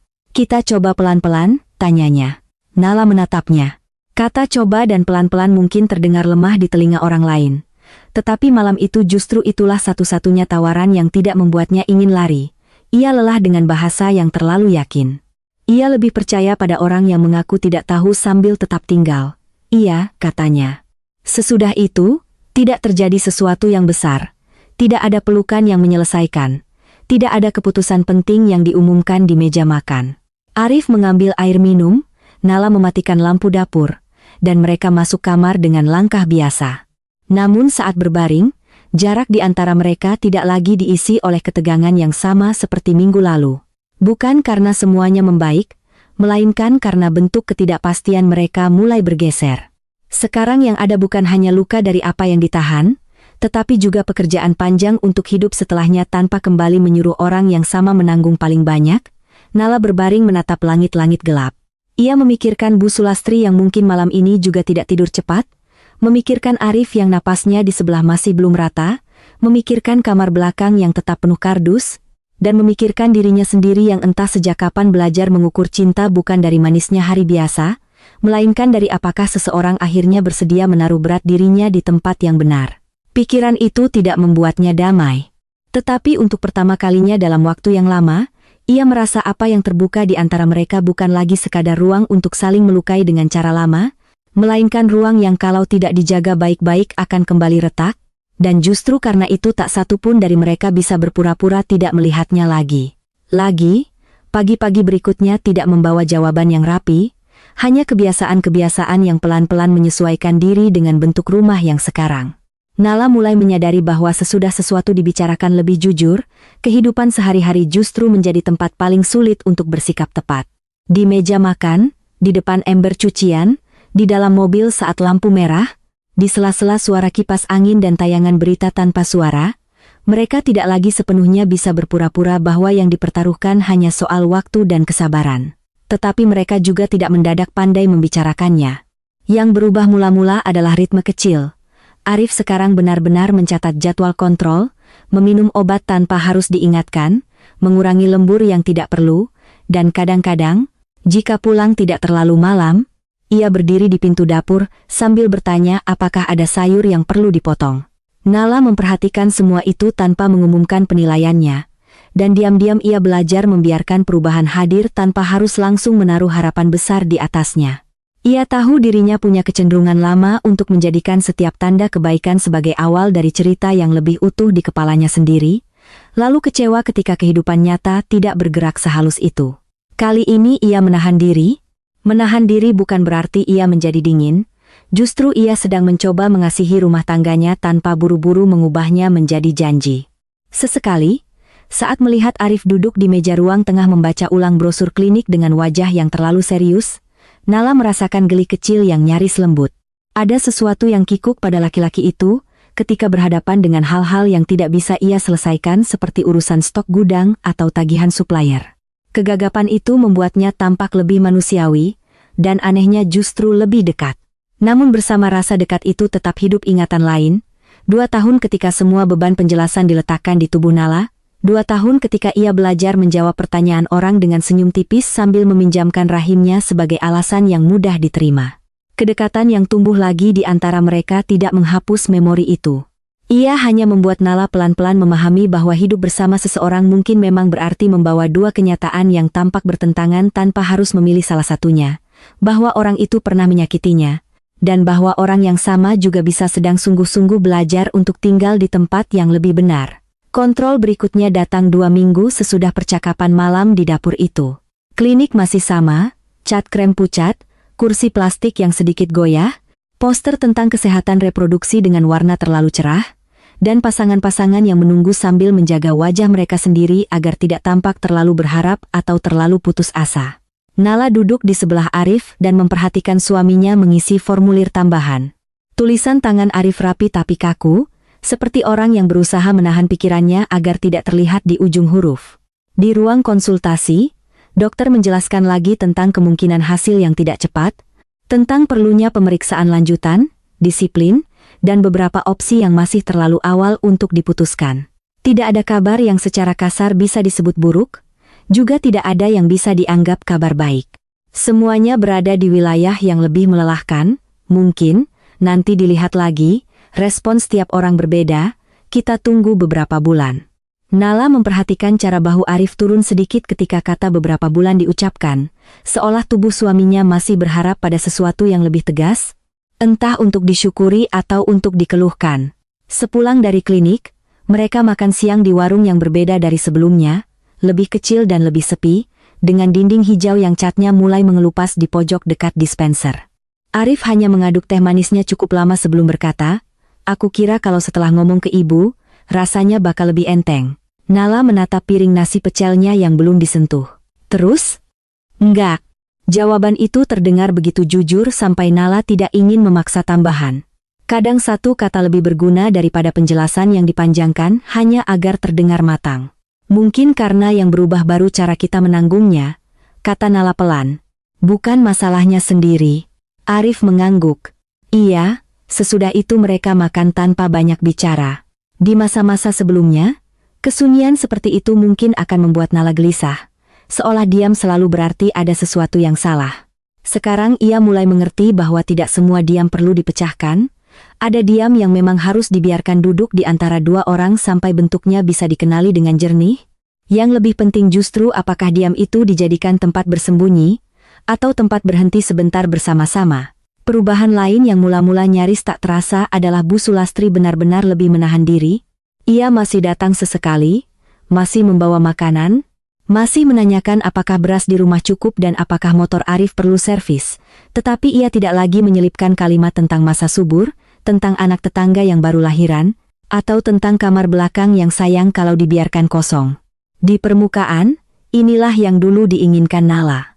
Namun setelah 2-3 kali pertemuan tanpa kalimat menyudutkan itu, ia justru merasakan sesuatu yang aneh. Bu Sulastri kini terlihat lebih berhati-hati, lebih sopan, nyaris seperti tamu yang berusaha tidak terlalu jauh masuk ke rumah anaknya. Pada suatu sore ketika ibu mertuanya pulang lebih cepat dari biasanya dan menolak dibawakan sayur lodeh sisa masak siang, Nala berdiri sendirian di dapur dengan piring-piring yang sudah dicuci dan rasa pahit kecil yang tidak mudah diakui. Ia bertanya pada dirinya sendiri apakah yang ia rasakan itu kehilangan. Kata itu terdengar tidak pantas. Kehilangan apa? Tekanan? Campur tangan? Omongan yang selama ini membuatnya susah bernapas, tetapi perasaan manusia jarang tunduk pada kepantasan semacam itu. Bertahun-tahun, posisi Nala di rumah besar keluarga itu dibentuk oleh satu ekspektasi yang memang menyakitkan, tetapi sekaligus membuatnya tetap dihitung di dalam imajinasi masa depan mereka. Sekarang, ketika ekspektasi itu ditarik ke belakang dan diganti kehati-hatian, ada bagian dari diri Nala yang takut ia sedang diperlakukan baik, justru karena tidak lagi dianggap membawa kemungkinan yang diinginkan. Ia malu memikirkan itu. Ia juga tahu mungkin ia sedang tidak adil pada Bu Sulastri yang sedang berusaha menata cara barunya sendiri. Namun pikiran yang memalukan tidak serta-merta batal hanya karena kita tahu ia memalukan. Malam itu, saat Arif sedang menyusun nota-nota kerja di meja, Nala berkata, "Ibu sekarang jadi aneh." Arif mengangkat kepala. "Aneh gimana?" "Ya, terlalu hati-hati." Arif terdiam sebentar, lalu menaruh pulpennya. "Mungkin ibu takut salah ngomong." "Aku tahu." Nala duduk di kursi seberang, tapi rasanya tetap aneh.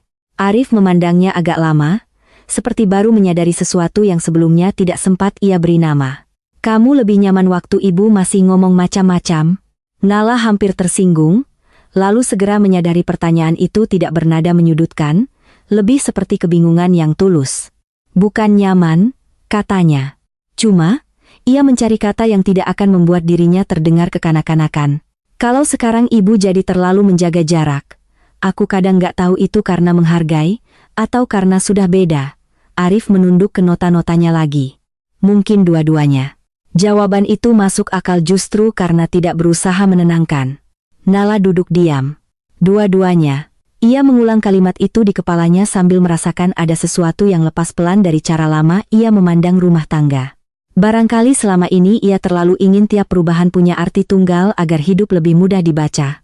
Kalau ibu berhenti mendesak, berarti keadaan membaik. Kalau Arif mulai bicara jujur, berarti mereka sedang menuju sesuatu yang lebih baik. Kalau klinik bilang tunggu beberapa bulan, berarti harapan masih ada. Kenyataannya tidak begitu. Satu perubahan sering membawa dua arah sekaligus, dan yang paling melelahkan bukan memilih mana yang benar, melainkan hidup di tengah keduanya, tanpa segera membenci seseorang untuk menyelamatkan perasaan sendiri.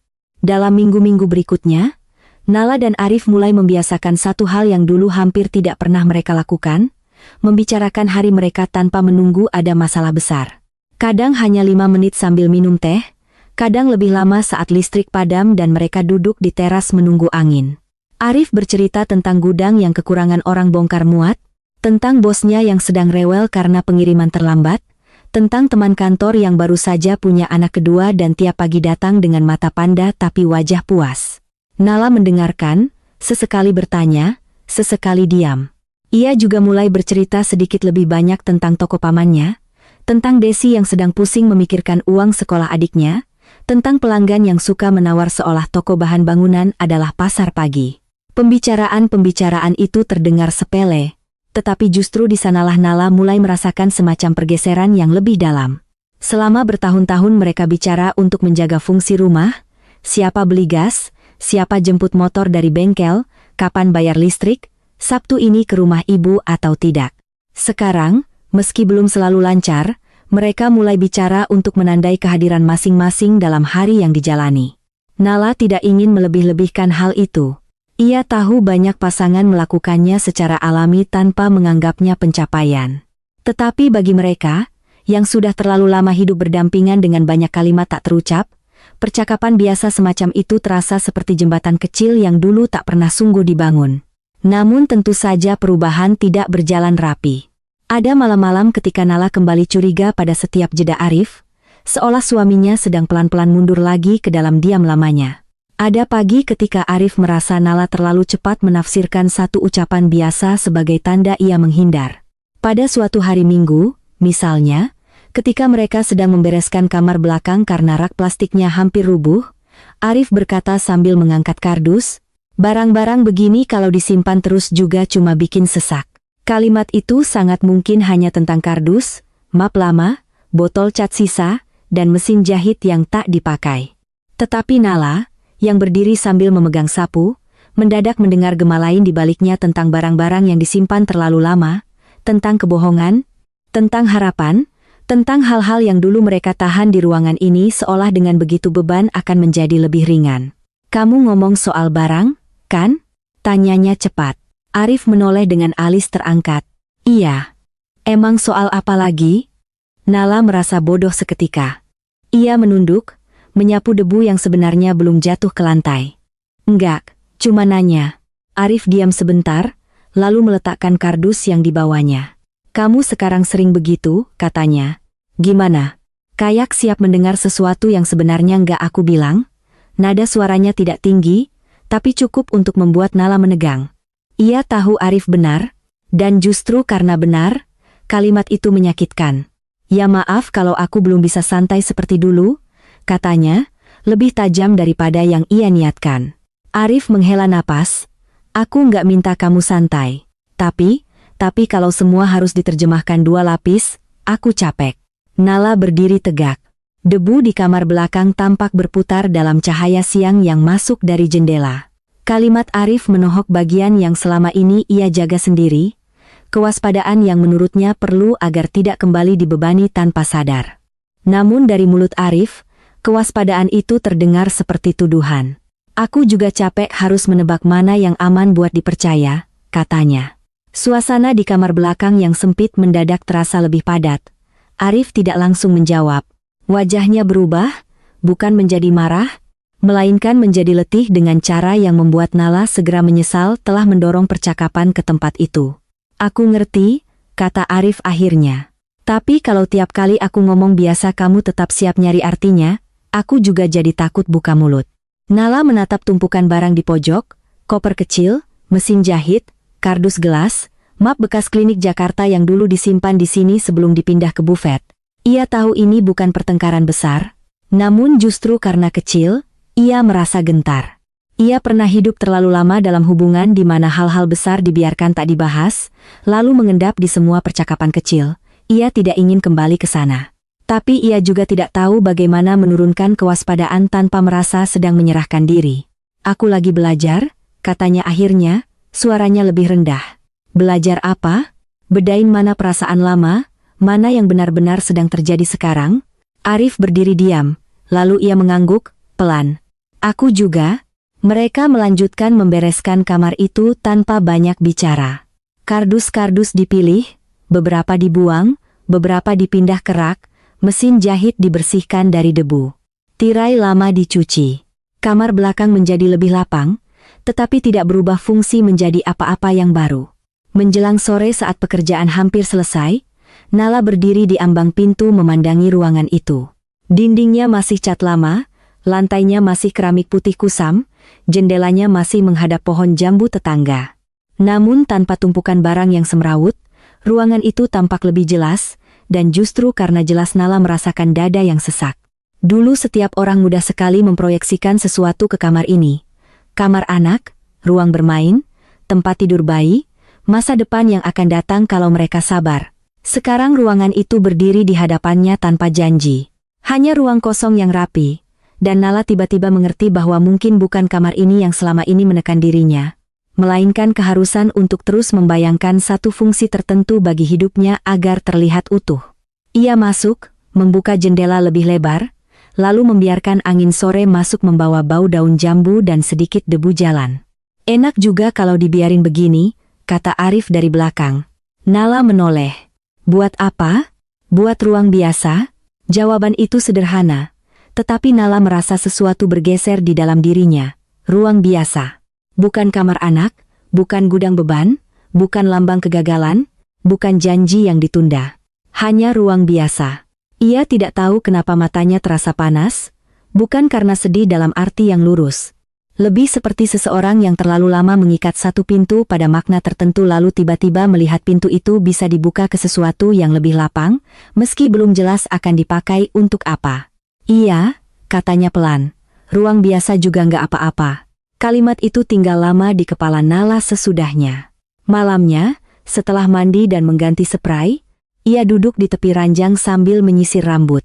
Dari kamar belakang yang kini lebih rapi, udara masuk sedikit lebih lancar ke lorong. Rumah terasa sama dan tidak sama sekaligus. Ia memikirkan betapa banyak hal di rumah tangga yang selama ini diberi arti berlebihan karena orang takut menghadapi ketiadaan arti. Seolah jika sesuatu tidak diarahkan pada tujuan besar, maka ia sia-sia. Seolah kamar harus menjadi kamar anak agar punya nilai, pernikahan harus berakhir pada keturunan agar dianggap lengkap, kehadiran istri harus dibuktikan oleh tubuh yang menghasilkan, dan kelelakian suami harus diselamatkan oleh diam semua orang. Ia tidak sedang membuat kesimpulan agung tentang hidup, ia hanya lelah, dan dari kelelahan itu tiba-tiba lahir keinginan yang sangat sederhana, menjalani apa yang memang ada, tanpa terus-menerus memaksa semua hal menjadi lambang sesuatu yang lebih besar. Tetapi keinginan sederhana sering justru paling sulit karena menuntut orang melepas banyak kebiasaan pikir yang sudah begitu lama dianggap wajar. Satu sore menjelang akhir bulan, saat mereka minum teh bersama di teras karena listrik padam sebentar, Arif berkata, "Kalau nanti setelah beberapa bulan tetap belum ada perubahan, kita gimana?" Angin sore membuat daun-daun kering bergerak di sudut halaman.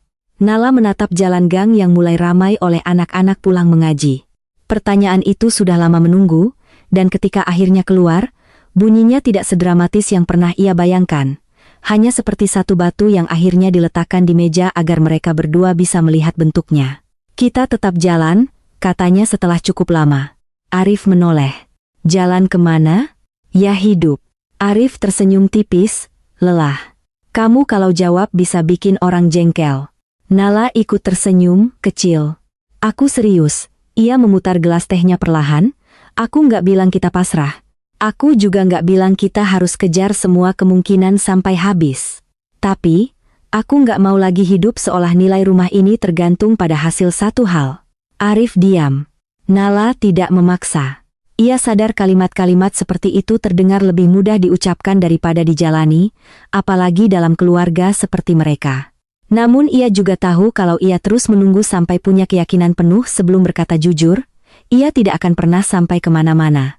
Arif akhirnya bertanya, "Kalau ibu nanti ngomong lagi, ya kita hadapi?" "Kita," kata Arif, seolah ingin memastikan. Nala menatap suaminya, "Iya. Tapi jangan lagi aku di depan sendiri." Arif mengangguk, "Enggak." Jawabannya pendek, tetapi kali ini Nala tidak buru-buru menuntut janji yang lebih besar. Ia merasa beberapa kata sebaiknya diuji di waktu, bukan diulang-ulang sampai kehilangan bobot. Minggu berikutnya, Bu Sulastri mengundang mereka makan siang lagi. Undangan itu tidak membuat Nala langsung tegang seperti dulu, meskipun tubuhnya tetap lebih waspada daripada saat hendak pergi ke rumah orang lain. Sesampainya di sana, rumah terasa sama, taplak meja, vas plastik, toples rengginang, suara penggorengan dari dapur. Namun suasana di antara mereka bertiga tidak lagi bisa masuk ke pola lama. Bu Sulastri tampak lebih diam, tetapi tidak kaku. Ia bertanya soal kerjaan, soal kontrol dokter berikutnya dengan nada secukupnya, dan saat menyajikan sayur bening ia bahkan menegur Arif karena terlalu sedikit makan tanpa mengaitkannya dengan apapun yang lebih besar.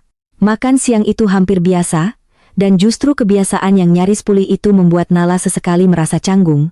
Seolah setelah rumah runtuh sedikit dan ditopang ulang, semua orang sedang belajar cara duduk tanpa terlalu menatap bekas retaknya. Seusai makan, ketika Arif keluar sebentar ke warung depan karena diminta membeli garam yang habis, Nala membantu Bu Sulastri membereskan meja. Mereka berdiri berdampingan di dapur, sama-sama memegang piring. Ada satu momen ketika tangan mereka hampir bersentuhan di baskom cucian, dan Bu Sulastri menarik tangannya sedikit lebih cepat. Gerakan kecil itu tidak luput dari Nala. Tetapi yang terjadi sesudahnya lebih penting. Sambil membilas piring, Bu Sulastri berkata tanpa menoleh, "Ibu mungkin memang terlalu lama mengira hidup orang lain bisa rapi kalau cukup diarahkan." Air keran menutup setengah bunyi kalimatnya, tetapi Nala mendengarnya jelas. Ia tidak tahu apakah itu permintaan maaf. Mungkin bukan, mungkin cuma pengakuan. Dan entah kenapa, pengakuan terasa lebih berguna. "Saya juga terlalu lama kira kalau saya sabar terus, semua orang nanti ngerti sendiri," jawab Nala. Bu Sulastri berhenti sebentar, lalu mengangguk tipis.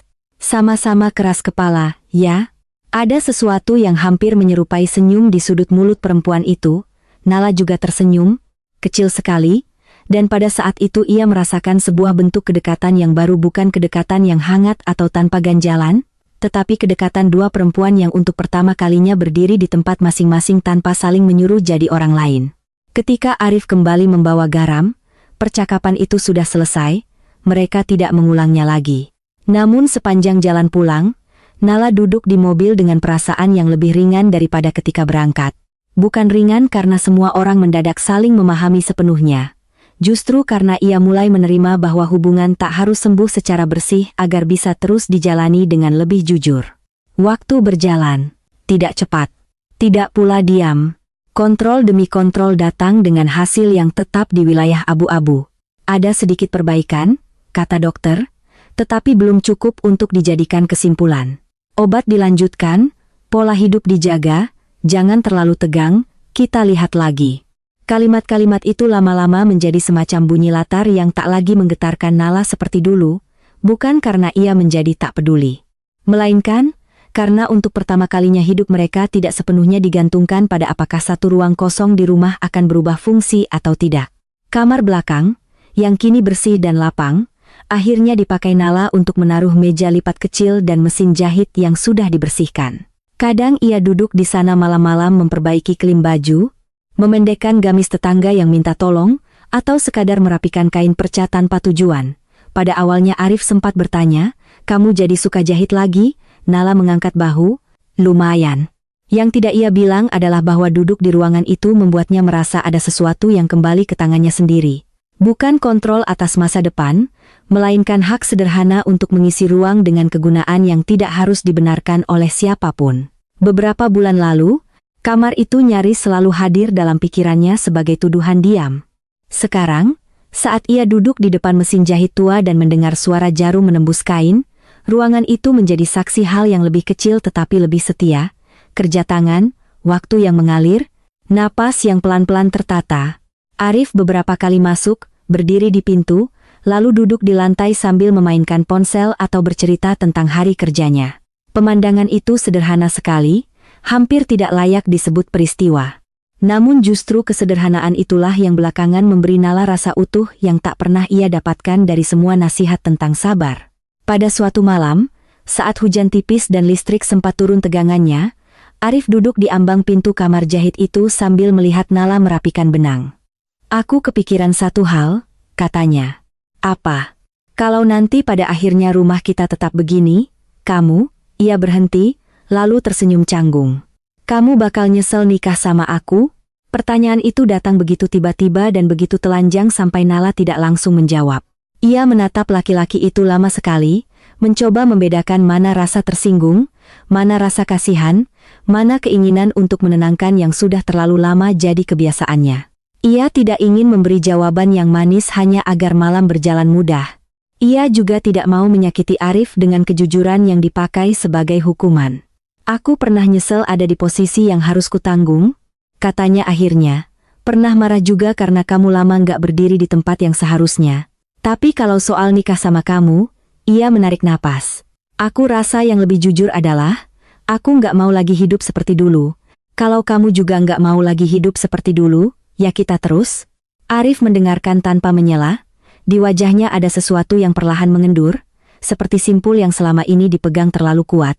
"Aku juga nggak mau lagi hidup seperti dulu," katanya. Nala mengangguk. Jawaban itu tidak romantis.